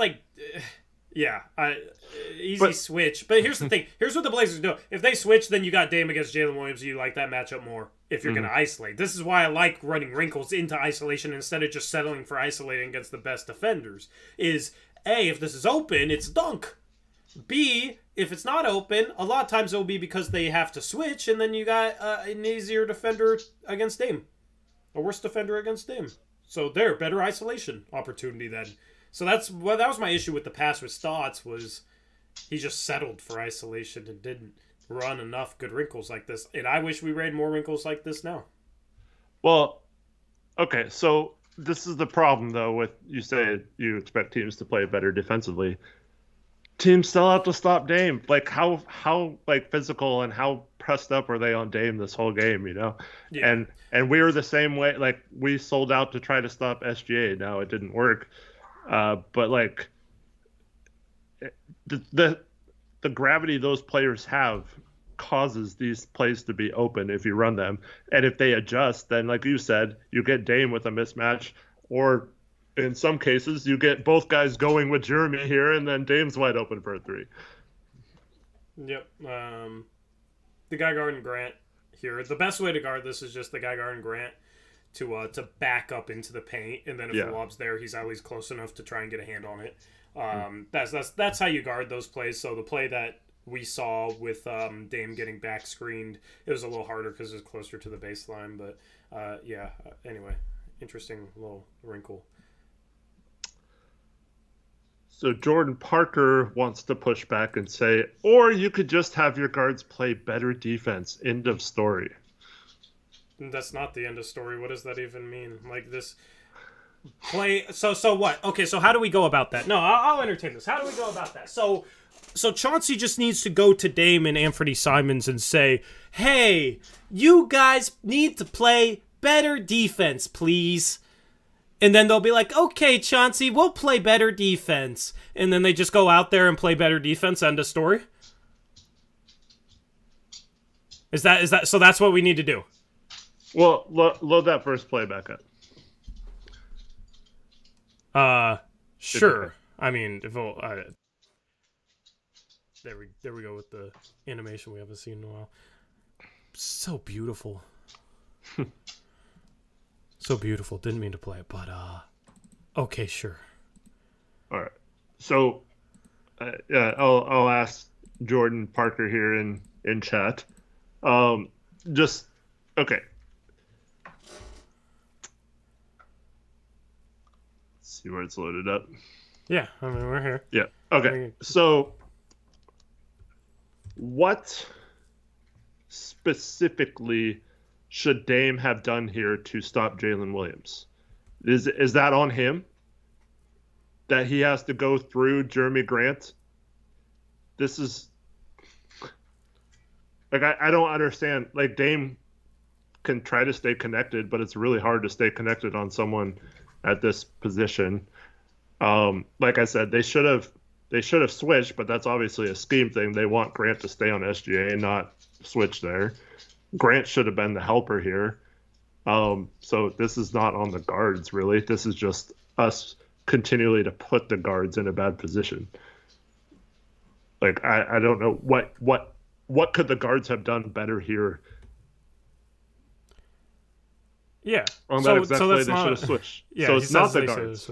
Yeah, so it wasn't the guards here, so I don't really understand why you said that's Jeremy's call. It's Jeremy's call, because he's the one looking at Dame. He's the one that has to communicate that switch. So that's not on Dame at all. That's on Jeremy for not calling that out and calling switch there. Yeah. But like I said, that's not the game plan, though. The game plan is for Dame to just get through that and for Jeremy to not leave SGA. So yeah, exactly. That's why I don't understand why people come in here and say just have your guards play better defense, end of story, as if it's that simple and as if they're not trying at all. Like, you know what I mean? That's the type of argument that I have a problem with. That's why I do like doing these breakdowns is A, it's not that simple. B, a lot of times people think it's Nurkic's fault or the guard's fault. It's actually somebody else's fault. And C, a lot of times it can be a game plan thing. Anyway, Jordan says, I'm talking about the entire game. You dog on the other guys constantly when Dame and Ant can't guard a wet paper bag. That's not true. Dame, this is a better defensive season than Dame's had in a while. But here's the thing, is those guys are phenomenal offensively. They get more leeway. That's just how it is. They get more leeway because they are the best players on the team. Obviously, you hold them accountable for how they play defense, but their main production is they will go out there and get you an efficient 20, 25, 30 points per game and set the table for everyone else around them. I am harder on role players whose main reason they're in the rotation is because they are hypothetically good defensive players and then they're not good defensive players. Does that make sense? Mm-hmm. Well, Two, I mean, this all comes down to me, scheme, rotations, accountability, and rim protection / help defense. Um, like there isn't a player in the NBA that doesn't get cooked 1-on-1 by a good guard like Dame or SGA in this game, right? Um, like even Dort got blown by a couple times by Dame. Dame had some incredible moves on him, got by him, laid it in. Still makes occasional three over him, and those are like, that's a high level, top notch defender. So it's just a case where if you don't have your best help defenders in the positions to help or to deter players from going in the rim, because like when we have our guards playing on the centers or in the paint or in the zone, they're always the bottom sides of the 2-3 zone. It's like that doesn't deter any team. Like teams will want to go inside against that, right? They might not even like want to do that game plan wise, but they see it as an advantage and will go to it. Whereas if you have Jeremy Grant and Nurkic down there protecting the rim, they don't have an advantage, so they won't even go to that. So that allows your perimeter defenders to play better defense. So like it's not any one person's fault. I'm not giving the guards a pass either. Like it's like the whole team defensive concepts are messed up, and they start with being so keyed in on having it run a certain way with our pick and roll coverages that it's constantly putting every one of our defenders in their worst possible defensive position. And until that changes, we're not going to improve the defense.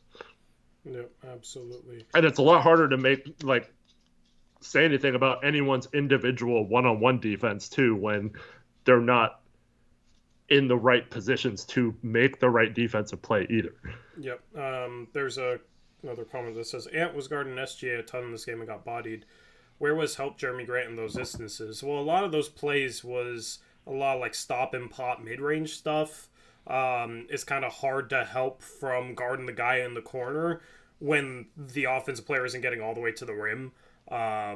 So that's just good basketball, but you'll live with being able to contest some mid-range step backs against great players compared to them potentially getting all the way to the rim, right? Like there's a reason these guys score 30 points per game on everyone is because they're just really good players. Like you can't just completely lock them up. But my whole criticism with Justice Winslow on that final play is he's supposed to be better than Anthony Simons defensively. So if we're talking about how he's similar to Anthony Simons defensively, that's a major issue because he literally can't make a shot. I get more frustrated with Justice Winslow defensive mistakes because he, in my eyes, legitimately, other than maybe making the right pass or the right play somewhat, he literally can't do anything else at a high level or even close to it. He's extremely inefficient. One of the most inefficient rotation players on a team trying to win out of anybody in the league. So he has to provide value somewhere, and he's supposed to provide value defensively, and he doesn't. Like, we know Anthony Simons struggles defensively. Like, that's to be expected. So when he struggles defensively, it's like, okay, well, he's not the best defender. And I think he's getting better. I think he's improved throughout his career. But, he's not a good defensive player. When you have a guy who's supposed to be a good defensive player and he's getting cooked, then I'm going to point that out more so than Simons. So the problem is with Justice Winslow on that final play, and why I was so mad was because he played him on the complete wrong side on a final defensive possession. Like, he played him about as badly as you possibly could have played him in that instance, because even if he got cooked or beat towards the middle of the floor, he had help there. You play towards your help. And as a role player whose main role is supposed to be playing good defense, that's the type of stuff you have to know, because that goes directly into the role that you're supposed to play for the team. So that's why I am more critical of Justice Winslow's defense than somebody like Anthony or Dame. That doesn't mean that I think that Justice is a worse defensive player than those two guys. But as far as like Ant Garden, SGA, and Jeremy Grant helping, like, I'd rather have that, because if SGA is going through a screen and Jeremy Grant's getting caught up onto that and you have guards under the rim, he's probably getting all the way to the rim and finishing a lay-in. There was a couple of times where that happened in this game. With Ant on him, Ant wasn't letting him get all the way to the rim for the most part. He hit some mid-range jumpers. I guess you still call that getting cooked, but he's shooting mid-range jumpers. All right, so they're trying to say that the first quarter, look at his first quarter, he struggled. We had Jeremy Grant on him, okay? I'm going through every shot, okay? We switch Eubanks on him. His first shot attempt, he blows right by him, lay in, okay? He so goes on switching stat. He goes on 1, 2, 3, 4, 5.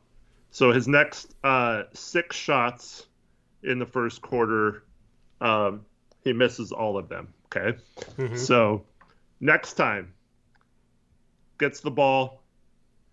Eubanks switches onto him.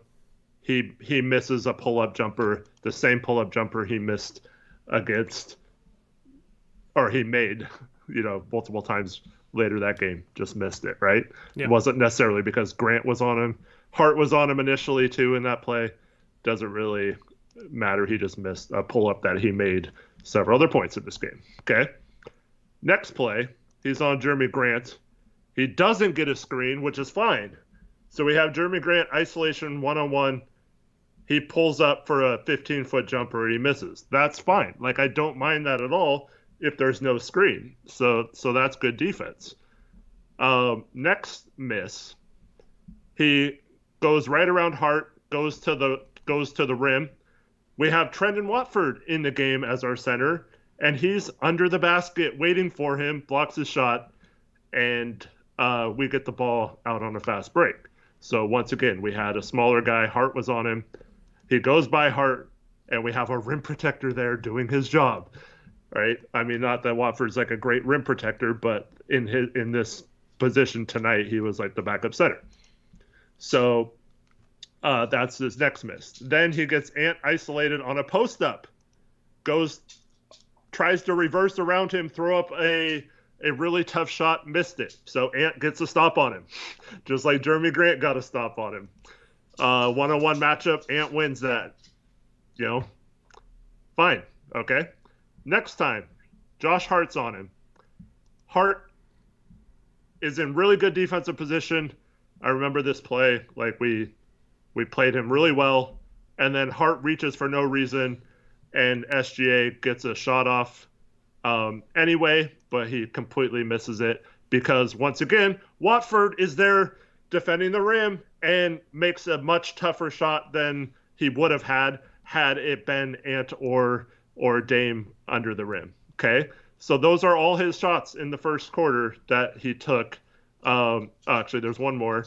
Okay, so we got Watford switched onto him. He pulls up from 15 feet and misses it with Watford on. So, I mean, I don't know what you're saying. Oh, yeah, that's all because we had Jeremy Grant on him. That's why he went 1 for 7 in the first quarter, right? Yeah. Yeah, one of his attempts had Jeremy Grant on him. So that's the thing, though, is people will just selectively attribute things that happen in games towards their own narratives, even if that's not actually what happened. That's why I like going back and looking at NBA.com, Eric, even during streams, even though I might like not say anything or kind of be scatterbrained in the points that I present, is because, yeah, I mean, you could go back and watch this stuff and then come here with your point, but that's the problem, is like people either don't pay enough attention during that first quarter, or, you know, even if they didn't, they can go back and look at NBA.com while they're watching the stream and see all the shots that SGA took in the first quarter within 2 minutes. But they won't do that, but they'll come in here trying to make a point that isn't even true just because it fits their narrative, and they're trying to have a battle of narratives.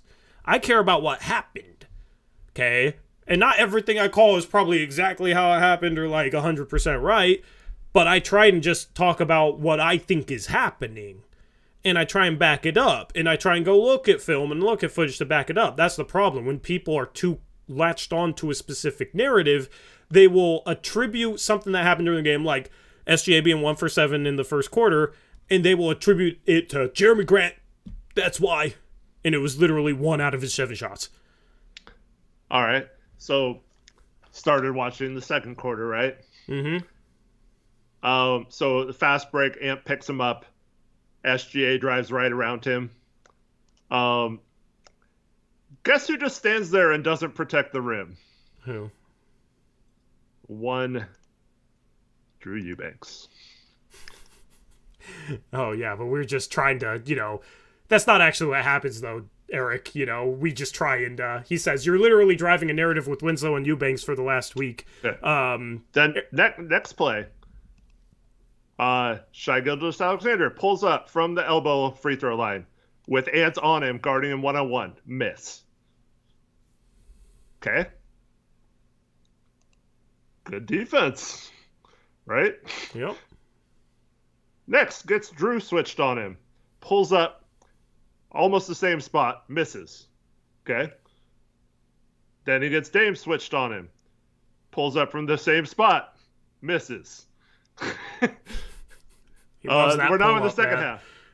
Now, here he splits a double team of Hart and Drew Eubanks. So we have Dame is actually in the restricted area as a rim protector again, and Shai Gilgeous-Alexander actually misses the. This is one of the plays I wanted to bring up with Drew. I'm glad I found this one. So this is exactly what I'm talking about. Okay, so on this play, this needs to be a breakdown. How much time is left in the quarter? Maybe people can go back and find it. There is it comes up as a he shoots with 9:04 left in the second quarter or third quarter. Sorry, 9:04 left in the third quarter. Okay. So he splits a double team of Hart and Eubanks, right? Mm-hmm. Drives in, Dame's the rim protector. He actually misses the layup, right? But we only have Dame and Ant under the basket. Drew just stands there at the free throw line as Poku, who he's supposed to be guarding, gets 2 tip-ins and makes the second tip-in and tips it in. Drew never even goes in the paint to go for the rebound. He just stands there and watches the whole freaking possession. Yet that's Dame and Ant's fault because they suck at defense and can't guard a wet paper bag. And I have a freaking narrative against Drew Eubanks, watching him freaking stand there and not even play defense on a possession while his guy scores an offensive tip-in and Dame's our freaking rim protector. Get out of here with that bull crap. If Drew made a play all night, I would be giving him props for playing good. Aren't you a Beaver fan and Eubanks was a Beaver? If anything, you'd be biased towards him, just like I'm supposedly biased towards Chet Holmgren and everybody that plays for Gonzaga, right? You would think. He literally gives up on plays, yet Nurk is lazy and doesn't move around. Yeah, I promise you, Eric, when he watches something, isn't going out with looking for a specific narrative and making stuff up because of a specific narrative. I've known Eric long enough to know that Eric talks about what's happening on the court, and if somebody he's been criticizing plays better, you will admit that they play better. Same thing with me. If somebody that I like starts playing like trash, I'll talk about how they're playing like trash. I was a big supporter of Norman Powell. I thought the Norman Powell trade was fine, and I was defending the Norman Powell trade for the longest time. When Norman Powell quit on the team last year, I ripped him a new one.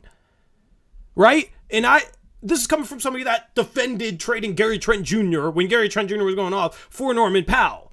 Right? Obviously, in hindsight, that trade wasn't so good. I'm not right on everything. But, you would think that if I cared about narratives, I would care about, I defended Norman Powell for Gary Trent Jr., so I'm going to make every excuse possible to make sure it still looks like I'm right.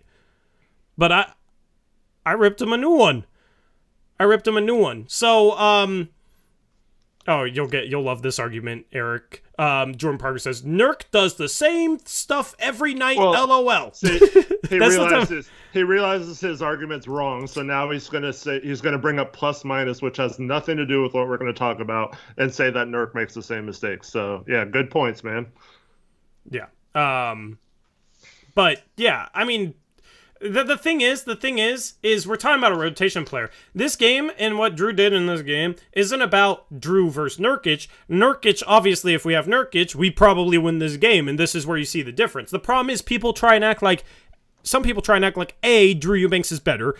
B, I don't care how much you make. If you're going to be in the rotation for a winning team on a night in, night out basis when the team's healthy, you have to have a certain level of play, and you have to hold yourself accountable. And everybody talks about Drew Eubanks being this insane effort guy and energy guy, but they don't notice when he just doesn't, when he gives up on plays. And the film doesn't lie.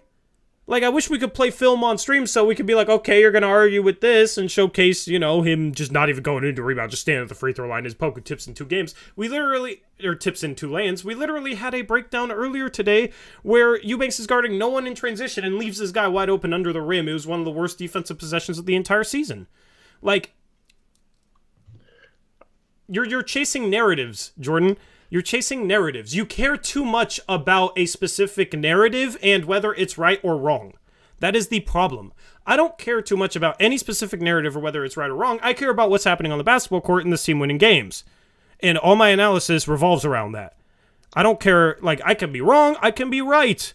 You know what I mean? Whatever. I want this team to win more than I want to be right or wrong, right? So I would highly suggest that you just try and watch the game with a clear eye, because I will criticize a guy because of what's happening on the court. I don't go in there looking to criticize Justice Winslow or criticize Drew Eubanks.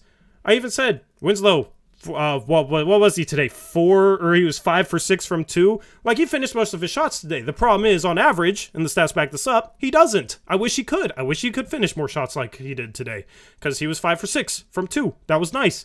But I also will call out his mistakes, like that final defensive possession, which was terrible. So, yeah, none of it's narrative driven, man. But you can think that. None of it's narrative driven. Go ahead. Actually, I mean, yeah, so the last play, Winslow shouldn't have given up baseline. It was dumb to try to take a charge on the sideline going away from the basket, put SGA on the line. That was dumb. That charge you mentioned was dumb by him. But outside of that, I didn't think Winslow played that bad. So I'm not I'm not ranting about Winslow. I haven't really said that much negative about him. I don't have any necessarily grudge against Winslow. Didn't I say earlier in the stream Winslow actually played better defense, I thought, today than he had in the past 3 to 4 weeks?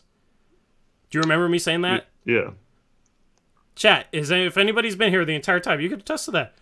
I said before that final minute, I said earlier in the stream that Winslow played better defense in this game, I thought, than he had in a while. But it was part of my rant about I want guys that step up and meet the moment on the defensive end, just like Dame and Ant and whoever, Jeremy Grant this year will step up and meet the moment on the offensive end. I want our defensive forwards to be able to step up and get a clutch end of the game stop. And twice we've lost games because not only have our defensive forwards not done that, they've also defended it in the dumbest way possible, like giving up a 3 when you're only up 2 to Jamal Murray with 1 second left. That was Jeremy Grant. And then Justice Winslow letting him go baseline. That was a part of my whole point. I want defensive forwards to step up and meet the moment, because that's what the playoffs are about. Stepping up, meeting the moment, winning close games. And not just relying on Dame to be heroic as hell in order to win close games. I think that's very fair criticism. It's not, about the rest of the game him sucking. I thought he was fine the rest of the game. The problem is that this is a lot better than he normally plays. That's why he shoots 53% around the rim, or 54% or whatever it is, which is terrible. Nurkic gets criticism for that. He shoots 65, 66%. Which is 12 percentage. Yeah, but still, man, he's 12 percentage points better. Anyway, nothing I do is narrative driven. If Eubanks woke up tomorrow and started defending like Dame, I'd say he's defending better. Dame on offense. Yeah, we got Kenneth in here, says, Torrey telling people to watch the game with a clear eye is hilarious and oblivious. Okay, explain, Kenneth. I want all the smoke today. Give me Well, all he of does it. that. Next play by Gilgeous-Alexander gets Keon in the post, spins right around him, dunks it. Oh, what do we have? Oh, it's our three smallest guys around the rim, Hart, Winslow, and Dame, while Justice and Eubanks are guarding guards up top at the three-point line. So, yeah, once again, no rim protection because we have a scheme where our bigs are often out on the perimeter. I mean, it's not even a hot take, like wanting your bigs who protect the rim around the rim. Why is that a hot take? Why is that a, you know what I mean? Like, I don't understand why people would argue with that. Next play, he pulls up from 15 feet on a fast break. Trendon contests best he can, but he makes it because he was making more of them in the second half. But that wasn't on Ant or Dame. Here we go. Pick and roll. We got Watford and Jeremy Grant involved in this pick and roll with him and Muscala. And Watford's going to switch on him. Shai's going to drive on him, pull up from like 4 feet, and make a lay-in. That's on Watford, not Anthony or Dame. Next play, Watford switched onto him again. Same thing, takes him right to the hoop. Actually misses it, but let's see who misses the box out on this one.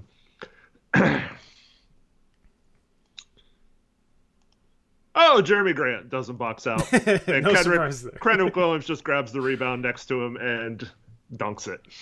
Yeah.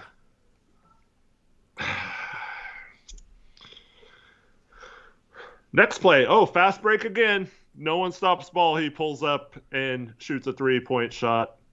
Dame or Ant wasn't even close to him or guarding him. Let's go through every single one of his shots. How many shots have we been through? Like 18 of the 24? I don't know. Pretty close. All right, here we go. Ant gets on him. Stops his drive. Shai has to make a 13-foot fadeaway jumper over Ant. That's about as good a defense as you can play one-on-one. He makes it. I mean, that's... Yeah, that was the type of stop and pop mid-range stuff I was talking about. I'll live with that all day. I mean, yeah. I mean, how is Ant supposed to play better defense than that? Next shot attempt is a fast break. He tries to take it the length of the court and lay it up over Jeremy Grant. He misses it. We get the rebound. Next play, he's got Hart in isolation one-on-one. Goes right around him, blows the layup, and then there is looks like no one boxes out again. Let me just see whose fault this was.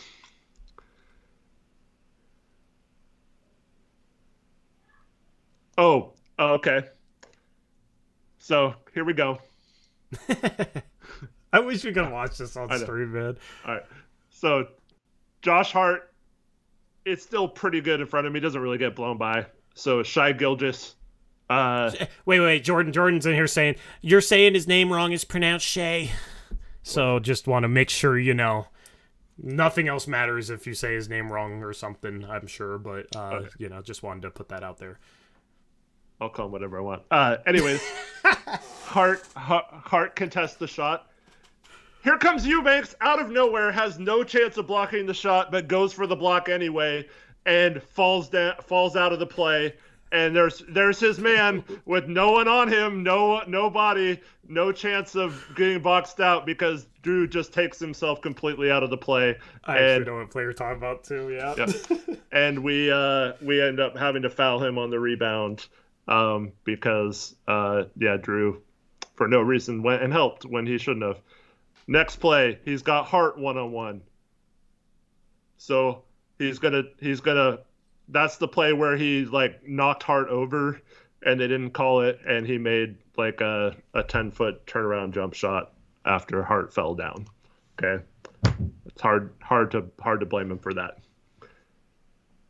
Next play, he's got Dame on him. Okay, this is the first time we've had a Dame situation here. He pulls up from that same spot he's pulled up on everyone from 15 feet, almost the exact same play. This one he just makes instead of misses. I mean, you can tell Dame to play better defense, I think. Next play. Oh, what do you know? A 15-foot shot with Ant one-on-one. Oh, he missed it, though. Where are these lay-ins against Ant coming in? Because I was guaranteed that he was going to shoot multiple lay-ins against Ant. Yeah, he missed it, so I don't know. Yeah. And now the mid-range against Ant. Now we're to the final play of the game. Was there one lay-in against Ant that he made? Nope. He made that one 15-foot shot. Yeah, the stop and pop that I was talking about because I actually watched the game.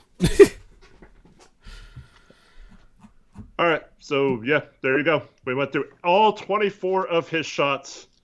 He cooked Ant one time. He got Dame one time. Yeah, so where are the lanes you guaranteed us, Jordan? Now he's picking apart pronunciation and saying Drew +7. See, this is why we get frustrated. People that come in like this, and then, people say, you don't allow other opinions. Well, don't come in with BS. Like, I would love... None of this is personal, Jordan. I'm sure, you probably don't feel the same way, but none of this is personal. But... I mean, he made it personal by coming in and saying we have a narrative. Oh, well, yeah. I mean, he made that a little personal. But, I mean, you came in and you lied. You said there was lay-ins against Ant. Where are the lay-ins against Ant? Like, this is what I mean. You care too much about a specific narrative that you're just making up stuff that happened.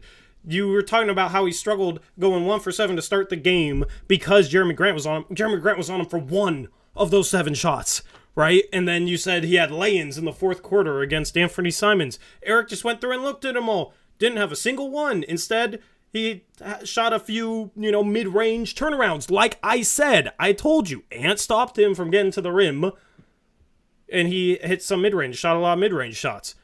Eric just went through and looked at everything. So, you're going to sit here and say we still have a narrative, but I think at this point we've probably proven how you care too much about a specific narrative, and we actually just talk about what we see, because it's easier that way, instead of having to stretch and lie and all that type of stuff. So, anyway, take the L. It's unfortunate, but maybe next time you can do better, and, we'll see, though. Okay, and... let's just say this. Okay, Tori, you and I have a narrative, right? Sure. Let's just say... I'll play along. For Jordan's sake, let's just say we both have narratives, right? Yeah. And we're only going to talk to those narratives. Uh-huh. Prove our narrative wrong. You failed to do so far. So why is it a narrative when we're right? Yeah. Why are you questioning our narrative when you're wrong? And you're trying to say we have a narrative when there's not one thing you can say to dispute our narrative. Well, I'm sure you could find something to say. It will just be completely made up, like we've proven. Yeah. So. Or not applying to the conversation that he started in the first place. Yeah, it'll be about, somebody that played for the team like 20 years ago or something. Who knows? Yeah, Drew. Anyway, so that was fun. Haven't quite done that on a stream. That was new. That was fun, though. I wish we could show film, because then people would have a really tough time arguing with us, because that's the thing, man. It's too hard to cling to a specific narrative and care too much about it, because then it's like, so if that's not what's actually playing out, but I just only care about that narrative no matter what's happening, that means I have to come on here and lie in front of thousands of people. At the end, I have, 3,000-4,000 people that watch our streams, and I'm going to come in here and, trick thousands of people and lie to thousands of people, and they're not going to see through it? All because I care about a specific narrative where I want to make Justice Winslow or Drew Eubanks out to be bad at certain things when they're not bad at certain things? Why would I care that much about a narrative about them being bad when A, I want them to be good? B, I can't lie to... I'm not that good of a liar. I can't trick thousands of people. What do you guys think? What do you guys think goes through our heads? It doesn't make sense. For those wondering, just go to NBA.com, click on our game's box score, and so Shea Gilgeous-Alexander, whatever, 10 of 24. The 24 and the 10 are links you can click on. So you just click the 24, and it'll show you all 24 shots he made. Kenneth in here says it's called confirmation bias. What? It's confirmation when what we say happens over and over and over again, and then what other people say, we go through and look at every shot and it doesn't happen. That's confirmation bias?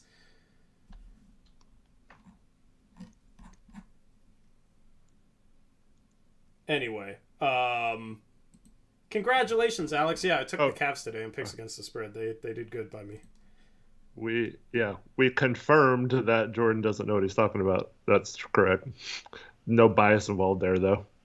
I was really rooting for my guy Jordan to be right.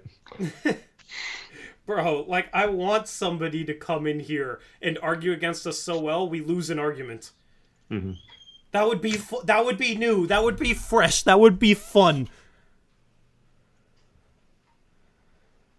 Kenneth, just stop, dude. Just stop, man. I know what confirmation bias is, but you're not even arguing anything. You're talking about confirmation bias. Okay, well, what's wrong then? Well, that's correct by Trevin and Zach. We did some confirmation bias by confirming that Jordan Parker was biased. Like,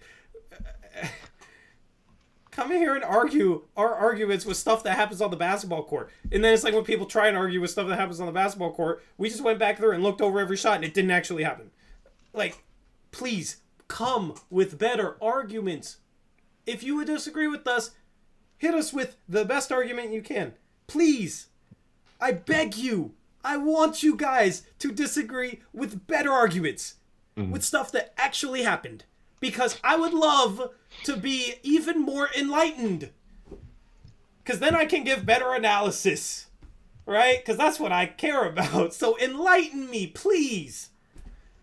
I'm not sitting here trying to be cocky or trying to be anything. Like, just please, if you disagree with us, I would love for you to come in here with a great argument. That would make for a great debate. And debates are fun and it can be, something to behold. Might be the greatest moment in Blazers Uprise history. The moment we get owned. That would be really good confirmation bias if someone tried to prove that Nurk was bad tonight and as Randy says, invisible out there. Invisible out there. Anyway. Ishfluent says, can you please look at the offensive possessions down the stretch? They were horrible.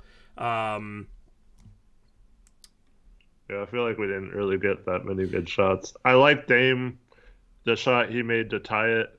I liked how I don't know. It was some deception. I mean, they got to think he's going for a three there. And I liked him spitting baseline and going for the two instead. Jordan Parker says, Jacked Ramsey's greater than this podcast. Yeah, okay. Well, we know you don't care about what actually happens on the basketball floor, so yeah, you can put down this podcast. Yeah, I wouldn't be. I'm not surprised you don't like this podcast compared to other stuff because we just talk about what happens on the court instead of narratives that we want to be true or false.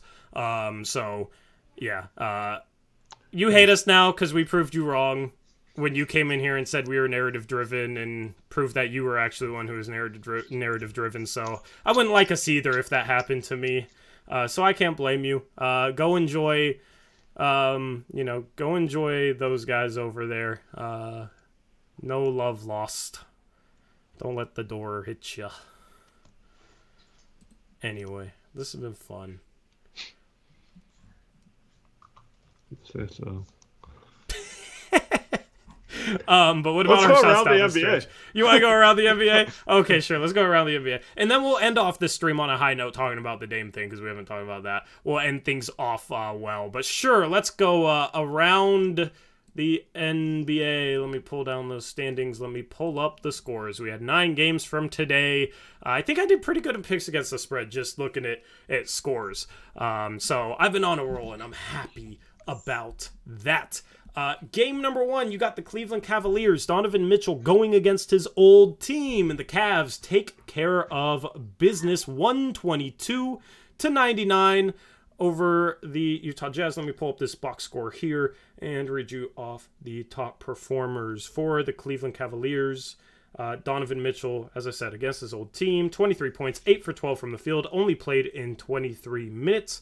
You have 20 points, 11 rebounds from Jarrett Allen, 22 off the bench on 8 for 10 from the field from Shetty Osman, Eric. Good game for Cleveland, good win. They're 21-11, 10 games over 500. For the Utah Jazz, 24 points from Lauri Markkanen, 23 from Jordan Clarkson, 11 from Walker Kessler, who got the start today next to Jared Vanderbilt in the front court, and the Jazz fall to 17 and 16. Yep, and then the next game we had the Toronto Raptors with Pascal Siakam scoring late in the fourth quarter with a couple seconds left to send this game into overtime. But the Raptors only scored 2 points in that overtime and lose despite only giving up 5 points in overtime. Overtime game 104-101. So not a lot of offense in this one, but Pascal did have 38 and 15 with 6 assists. And Joel Embiid had 28 and 11. Harden was 5 of 14, 1 of 6 from 3, had 14 points. Yep. Shouldn't have taken the Raptors, man. Or I shouldn't have taken the Sixers. Sixers were 7-point favorites. This is one of the 2 games out of 9 today I got wrong. The Raptors are struggling. We'll have some trade talk surrounding 1 or 2 of their players coming up in the upcoming weeks for sure over on our second channel, probably Blazers Uprise Live. Link in the description box below. Yep. You had 3 losses today. Did I? What other game? Oh, the Mavericks. I'll take 7-3 though. Yeah. I'll continue my winning ways. Yep.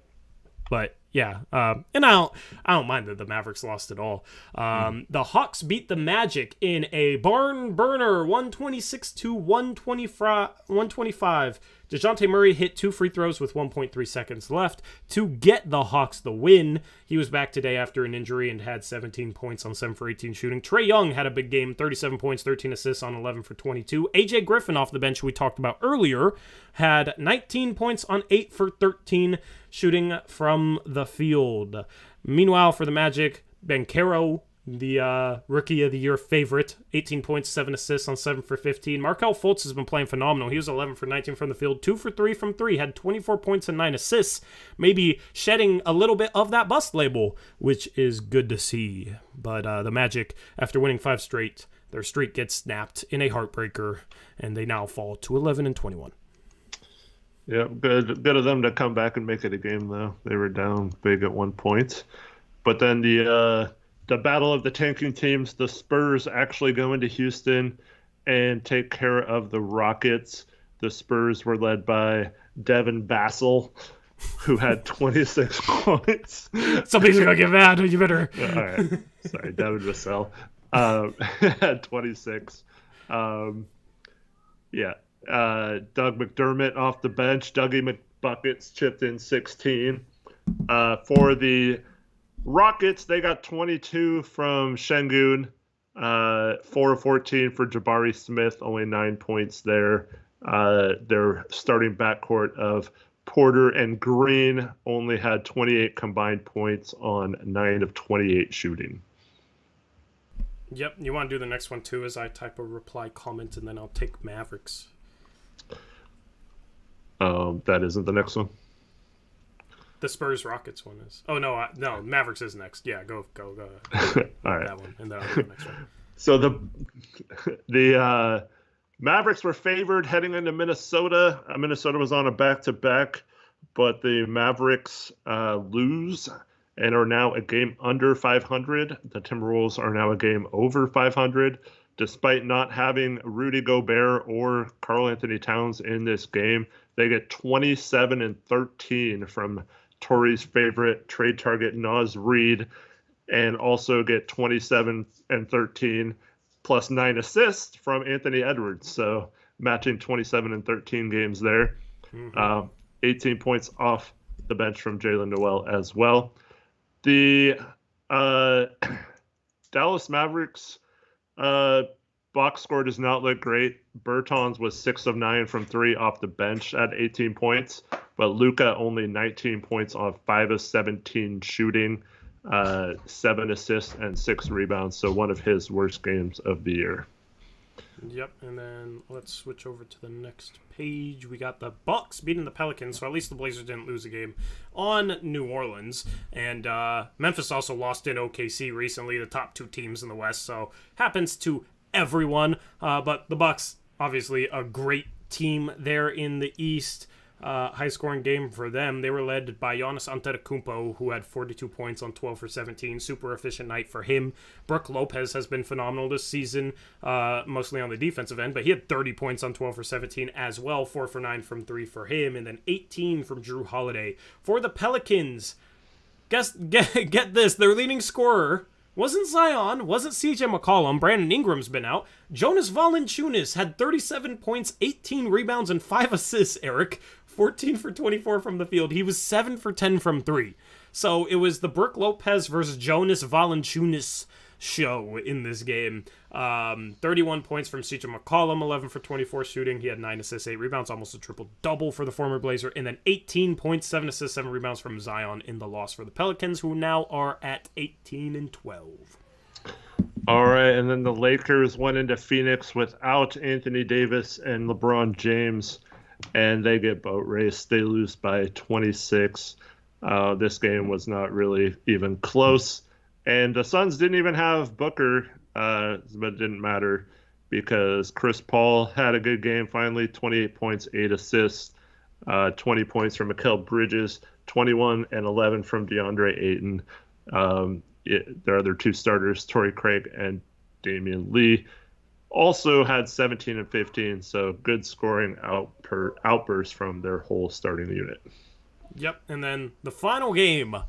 Speaking of bad losses, the Hornets beat the Kings in Sacramento, 125-119. Sacramento was 10-point favorites. I teamed up with Jackson taking the Hornets. Everybody else took the Kings. The Kings don't even win, let alone cover that 10-point spread. They lose to Charlotte and defensively just did not have it together in this game. Kelly Oubre, 12 for 25 from the field, 31 points for him. 23 for LaMelo Ball, who's back. He's been injury-plagued early this season. Mason Plumlee shot 7 for 8. Gordon Hayward, 8 for 12. 19 points for Hayward. He's back. He's been injury-prone. This Charlotte team, when they're healthy, isn't that bad. It's just they have guys that are injury-prone and can't get healthy. That's why they're 8-23 now on the season. But if they're healthy, it's a tougher team than people would think. And then the Kings in the loss, 28 points, 23 rebounds, 7 assists for Domantas Sabonis, 12 for 19 shooting, 37 from De'Aaron Fox. So their stars showed up. Everybody else kind of struggled. Next leading scorer, Malik Monk off the bench, 12 points, 4 for 13 shooter, though. Kevin Huerter was 3 for 11, so those guys did not step up. It was basically how the Blazers have lost in previous years. 2 stars stepping up, nobody else doing anything, and the defense loses the game. So Sacramento falls to 16-13. Blazers 17-14. I mean, the West is so jam-packed. Yeah, it helps me feel a little better about losses, but it also makes me feel worse because, if we beat Denver and win this game, we're probably first by now. I don't know. That's how close everything is. So that's why these tough losses, games that you should win, suck.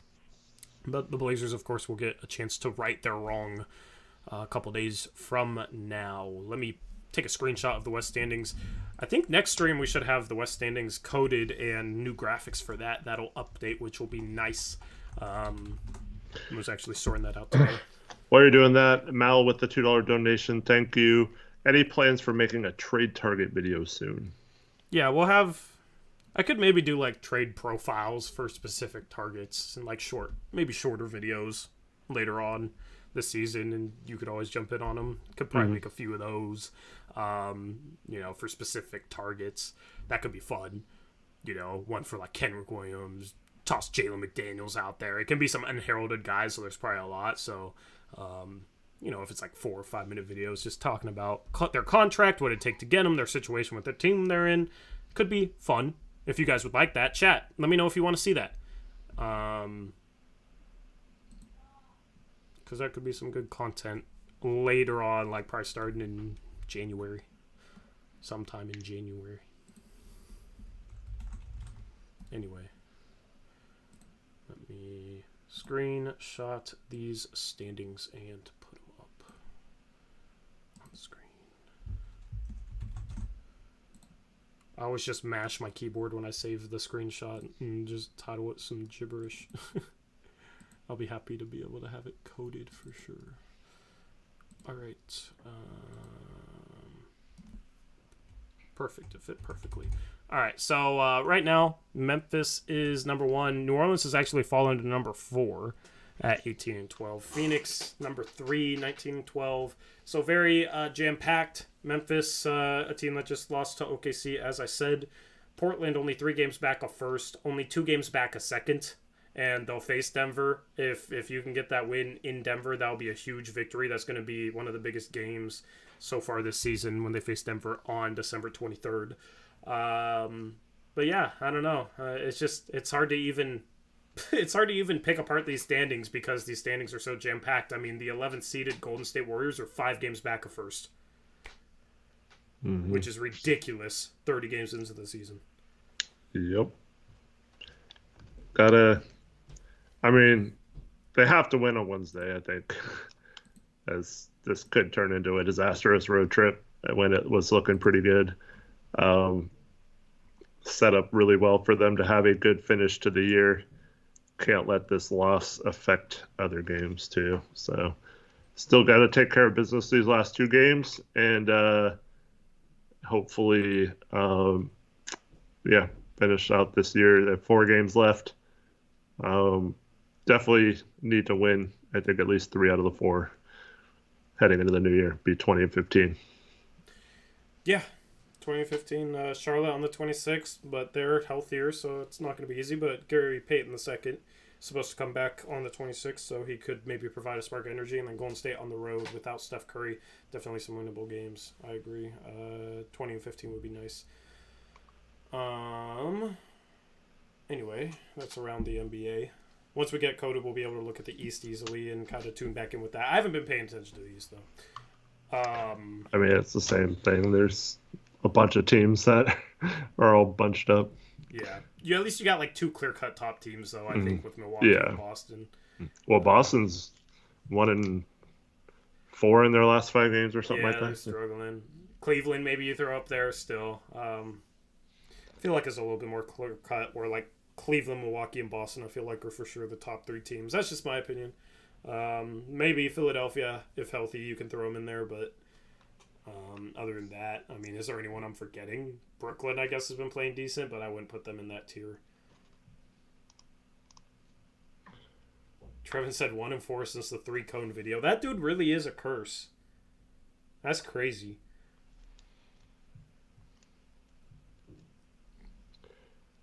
Seventh Street Productions asks, how close do you think GP2 can realistically be a difference maker? I'm sure there will be rust.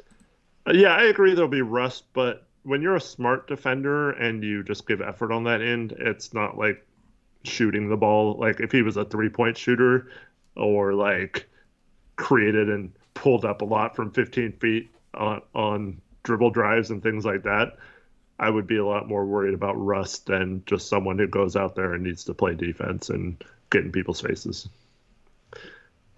Yep. Would have been nice to have Gary Payton II on SGA, but if you're switching everything, he wouldn't have stayed on SGA. So, yeah. Do you think our defense will be significantly better with GP2? I don't think significantly at all.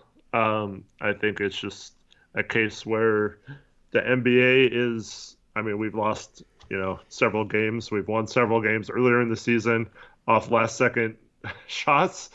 So the margin for error is really thin. And if you get a player that can just make, 2 or 3 of those possessions into stops instead of easy baskets, that can be the difference between winning or losing a game. So it's not like we're going to jump to a top 5 defense or anything. But I definitely think he can get enough stops to make it respectable. How many heartbreaking last-second losses do we have this season? We have Brooklyn on the tip-in. We have Jamal Murray. We have SGA's buzzer beater. Is it just those 3, or is there another one I'm forgetting about? Well, it wasn't really a game winner, but Utah, I think Clarkson had a driving layup with a few Yeah, seconds they left. well, we lost that game by 5. Yeah, I think we fouled after missing. Yeah. Yeah. Like, just in terms of, like, final game-winning possessions, there's already been 3. We're really getting punished for those 2 buzzer beaters that we had in, like, the first 10 games. Well, then Ant had that one where the hook shot against Phoenix the second game, and then we gave up the rebound to Jock Lawndale, remember? And he missed the lay-in that would have sent it into double overtime. Lawndale. That's not actually how you say his name, right? Because I heard a commentator saying Lawndale the other night. Is it Lawn? Have I been saying it wrong? No, it's Landale. Okay. I just said it wrong. Trolling. Yeah. Anyway. But we can never really. I mean, there's got to be a point where you're not making it come down to close games every time. Yeah, absolutely. Absolutely, man. I've had a headache this entire stream. I've been frustrated, but time to talk about something positive. So Dame broke Clyde's record. I don't know what type of conversation you want to have around that, but obviously, it sucks that this loss sucks even more because he broke that record, but it's kind of crazier because I wanted him in that draft so bad back in 2012, and I still remember how happy I was when they announced his name. It's just kind of crazy, like, looking back on that, and he's been in the league for so long now, but it feels like just yesterday, he was tearing up Summer League before his rookie season. It was like, oh yeah, this dude's going to be great, and now it's just kind of insane that he actually is the franchise all-time scoring leader, man, because I still remember his first game against the Lakers, his first bucket, and you just think about that to the bucket that broke it, that's like over 18,000 points, man, which is kind of insane just to be able to score that much in one uniform, especially today, in today's NBA, where stars don't stick around with teams for long enough to be able to do that. So, especially as a small market man, like, Clyde's record stood for so long. It'll be interesting to see where Dame ends up. I think he definitely has a chance. James Yang asks, will Dame reach 25,000 points? 30,000? I think 30,000 is a stretch, but 25,000 is definitely attainable. If he averages like 2,000 points a season, he has three and a half seasons left to go, because that'd be 7,000 points that he has left to go. So, I think, if he stays in a Blazer uniform for his entire career, he will set that bar up, I think, a little bit past 25,000. That's the record could stand for a century. Like, we might, in our lifetimes, never see somebody break the all-time scoring mark as a Blazer ever again in our lifetimes, Eric. So that's how truly special that moment is. Yep. And yeah, I mean, you think about it, Ant's like close to the same age as when he started and already has a little bit of a jump. Yeah, but true. Maybe it'll happen in 10 years. So, I mean, if Ant stayed here and post Dame was putting up, close to 30 points a game, but if you stay in the mid-20s, I don't think you're ever going to get there, even if you do stay as long as Dame. So, it's going to be tough for anyone to match that. And, I mean, just out of pure someone staying here for as long as it would take to do that, that just the chances of that alone are pretty slim. We've seen how many, times other stars would have been not here anymore. So it takes a special person and a special player, and for them to want to play here for that long, and just couldn't be happier than to have someone like Dame leading this franchise the last 11 years. Yep. So I did the math. If Anthony Simons played 70 games a year and averaged 25 points per game, it would take him 12 and a half years to surpass 25,000. So assuming Dame kind of sets the bar around there, yeah, I mean, can't rule Ant out. because he'd be, 35 by then. But, I mean, even Ant being here as long as he has, and now he looks like he's the next Dame, you know what I mean? He might end up being a 30-point-per-game scorer. It's still going to be hard for Ant even getting a head start to surpass what Dame has done. That's how impressive Dame has been in his career. And, yeah, happy we still have him in a Blazer uniform, man. Wouldn't trade the guy for anything. Loyalty goes a long ways. Happy that he's still here. Happy that he's able to accomplish that. Happy that he wants to be the greatest Blazer ever, and this obviously goes a long way towards that, being able to do what he's done for as long as he's done it, and right now he's as good as he's ever been, is awesome. So looking forward to him building on this record, scoring many more points in a Blazer uniform. Congrats to him, man. That's a great accomplishment. Felt like they were kind of pressing a little bit to get him that when he got within 1 point. Yeah, but really cool to see him do it, and yeah, it's been a treat to watch him play all these years. Yep. Anyway, normally I don't have a ton to say on sentimental stuff and records and whatnot, but obviously this one matters. And Dame's a guy I wanted. I remember when we drafted him, because I was in high school when we drafted him, man. That's how long ago that was. I'm not that old. I'm 26, but I remember people asking me about him, and I was telling them, like, yeah, he's going to be good. He's going to be good. The most confidence I've ever had in any draft prospect ever. So it's just crazy. Even as confident as I was in that pick, I didn't foresee him having this type of career at this level. So I hoped for it. I always wanted that superstar point guard, but it's been nice to have him. And Joey has a great point, too. It was cool that he broke it in a lot less games than Clyde, because then that doesn't mean it was just like a longevity thing either. Yeah, it wasn't Udonis Haslem breaking the rebound record or whatever in Miami. I don't know. I wonder if he has any records. Problem is that man doesn't play. Sorry the other night, though, which is crazy because he's still, 41 years old and playing. So would love for Dame to play till that age. I mean, he's still 32, still has a lot of good years ahead of him. I don't know if, you kind of refer to it a lot, but Chris G asked, when did you start becoming a Blazer fan? 2006, 2007, Brandon Roy's rookie season, because there was actually hope. The year before there wasn't hope, but the 2006 NBA Finals was like what got me into basketball, watching Dwayne Wade and not understanding just how bad those refs were. But Dwayne Wade versus Dirk, I watched that, and that was kind of the year I got into sports in general. And I watched college basketball the year before with my grandfather a lot, so some Washington games with Brandon Roy, but a lot of Gonzaga games with Adam Morrison, and then those two guys were two top prospects coming into the draft. So when they got into the league, I paid attention to them, got into the NBA. It helped that Brandon Roy ended up in Portland, obviously, and yeah. So I went through the whole misery of the Odin, Aldridge, Roy stuff. Mm-hmm. Yeah, I mentioned this earlier in the broadcast, but I was born in 79, so I grew up in the 80s. When I started watching basketball, I grew up in Portland, so it was a hometown team. Was lucky enough to go to a handful of games throughout my childhood, and watching Clyde and Terry and Jerome Kersey and Buck Williams and that whole team.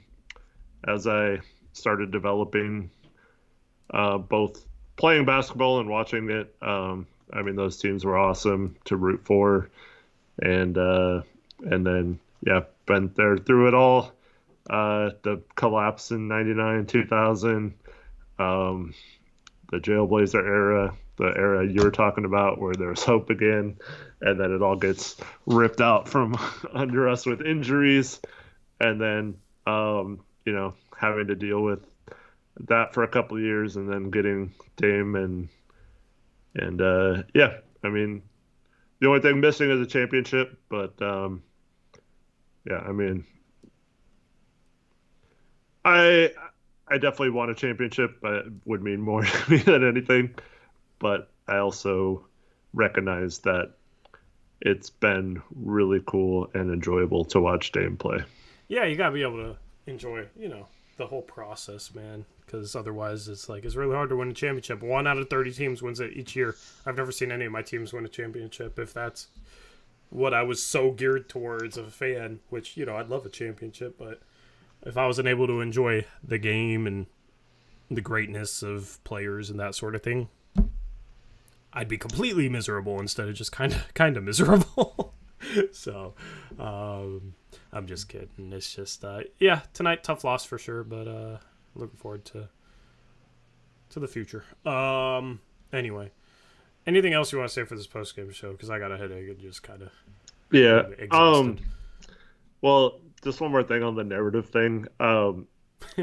Last post-game, I did go into detail on why I feel like even if Jeremy Grant and Drew Eubanks were the best, screen navigators and switchers in the league, why I still have a problem with our scheme defensively and why that doesn't matter when our overall defensive rating is as bad as it is.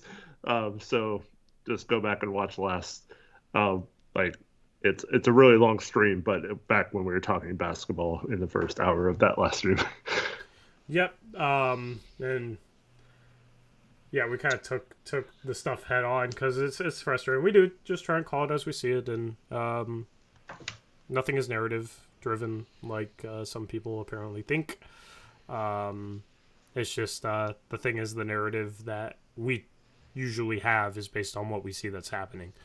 So we'll always do the best to back up everything we say, and if you disagree with us, come with good arguments, and I would actually enjoy that instead of coming in here with stuff that didn't actually happen and then not owning up to it, and then talking, and then talking about how another podcast is better because we proved you wrong. You know what I mean? Like, but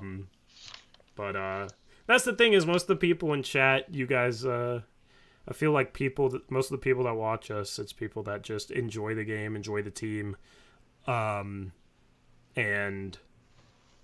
it's not about hating on anyone in particular. It's not about anything. They'll get frustrated with people just like me and you will get frustrated with people, but it's more so just trying to enjoy the team and just trying to see what's actually happening out there on the court. So that's always the angle we're coming from. We're always just trying to call it how we see it. What's up, Demir? Wallace? Nope. Anyway, we'll take a couple questions, then we'll head out of here. Been live for 2.5 hours. Man, we got short up these streams somehow. The last stream was kind of different, but man, it doesn't even feel like 2.5 hours. Yeah. I thought I just looked at it and it was like an hour and 40 minutes. Jeez, man. No wonder I got a little bit of a headache. But I had a headache to start the stream. This loss gave me a headache. The ibuprofen kind of worked, but I think it's starting to wear off. I don't know. Yeah, hopefully no team signs Miles Bridges. Yeah. Yep. No, thank you. Yeah. Anyway, Wednesday, another post-game show. Same post-game show against the Thunder. Hopefully it's different, though, and it's about a win. And Thursday, Blazers Uprise Live. Then Friday, we'll have the Nuggets. Then nothing on Saturday and Sunday. And Christmas is on Sunday, so... And then we'll be back that Monday. That's our schedule. Will Kevin Love ever play in Portland? I mean, you can't rule it out, but... He is, I believe he's a free agent after this summer, but yeah. Hey, says feeling less heated after watching you guys. Thanks, have a great night. That's good, man. That's what we're here for. You can vent and chat about whatever. Because we vent on air. That's what it's for. Because being invested in the team means losses like this are tough to deal with. Mm-hmm. We truly know how that is.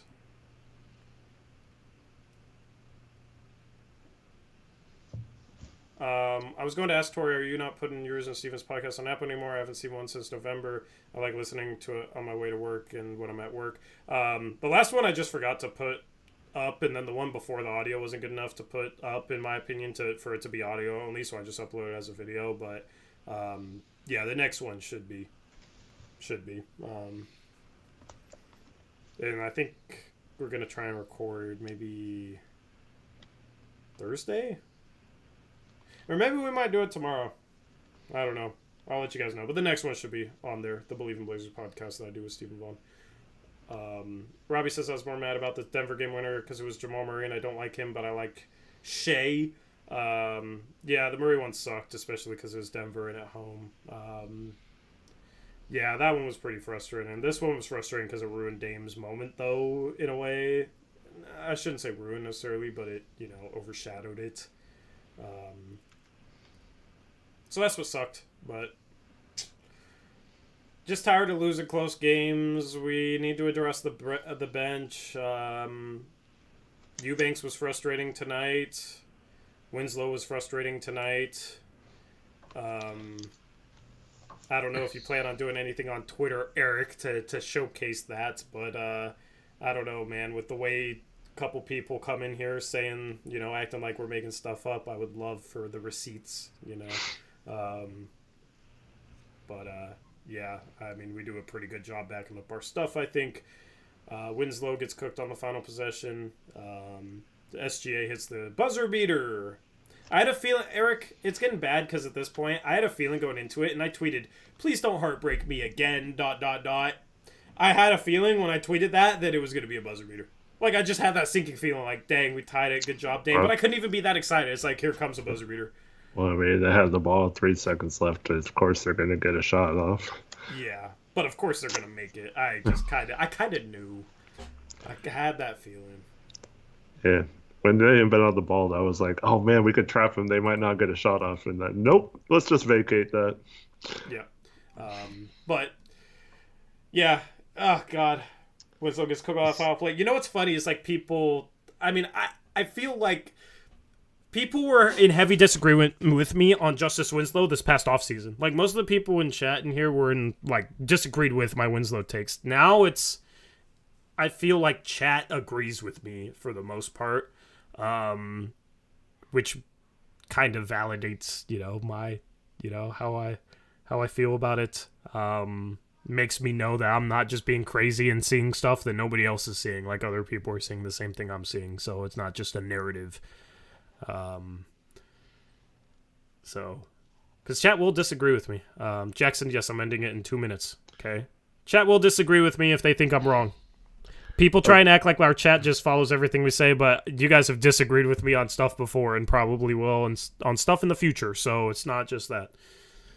Also, so just for example, when Eubanks switches off a pick and roll and the guard he's guarding passes the ball, just do yourself a favor and just watch what Eubanks does after that happens. And you'll start to see why I'm getting frustrated when he just turns around and stands there and doesn't do anything the rest of the possession. Yeah, it's frustrating. We didn't even talk about the play where he auto-switched onto the guy Hart was guarding, and that obviously wasn't the game plan, and Hart was just looking at him like, what the hell you were doing, and Mike Muscala popped for 3 and had nobody guarding him because of that and knocked down a 3. Like, there was stuff in this game where Eubanks messed up that we didn't even get into. So, anyway. Anything else you want to cover? Thanks, everyone, for watching, even those that disagree with us, and I hope everyone has a good night, and hope to see you all after the game on Wednesday. Yep, I kind of like playing them a second game in a row, because we can get our revenge on Wednesday. We better get our revenge on Wednesday. And then, we'll be 3-2 on the strip if we get our revenge on Wednesday, and then we can end things off with a huge win in Denver. So, looking forward to trying to beat a couple in-division opponents. Anyway, yeah, we'll have you covered on Wednesday, day off tomorrow. But Wednesday we'll have a stream. Thursday we'll have Blazers Uprise Live. Friday post-game stream, and that'll be it before Christmas. So, hopefully you have a good night and a good Tuesday. We'll catch you Wednesday. Until then, as always, peace out. Go Blazers.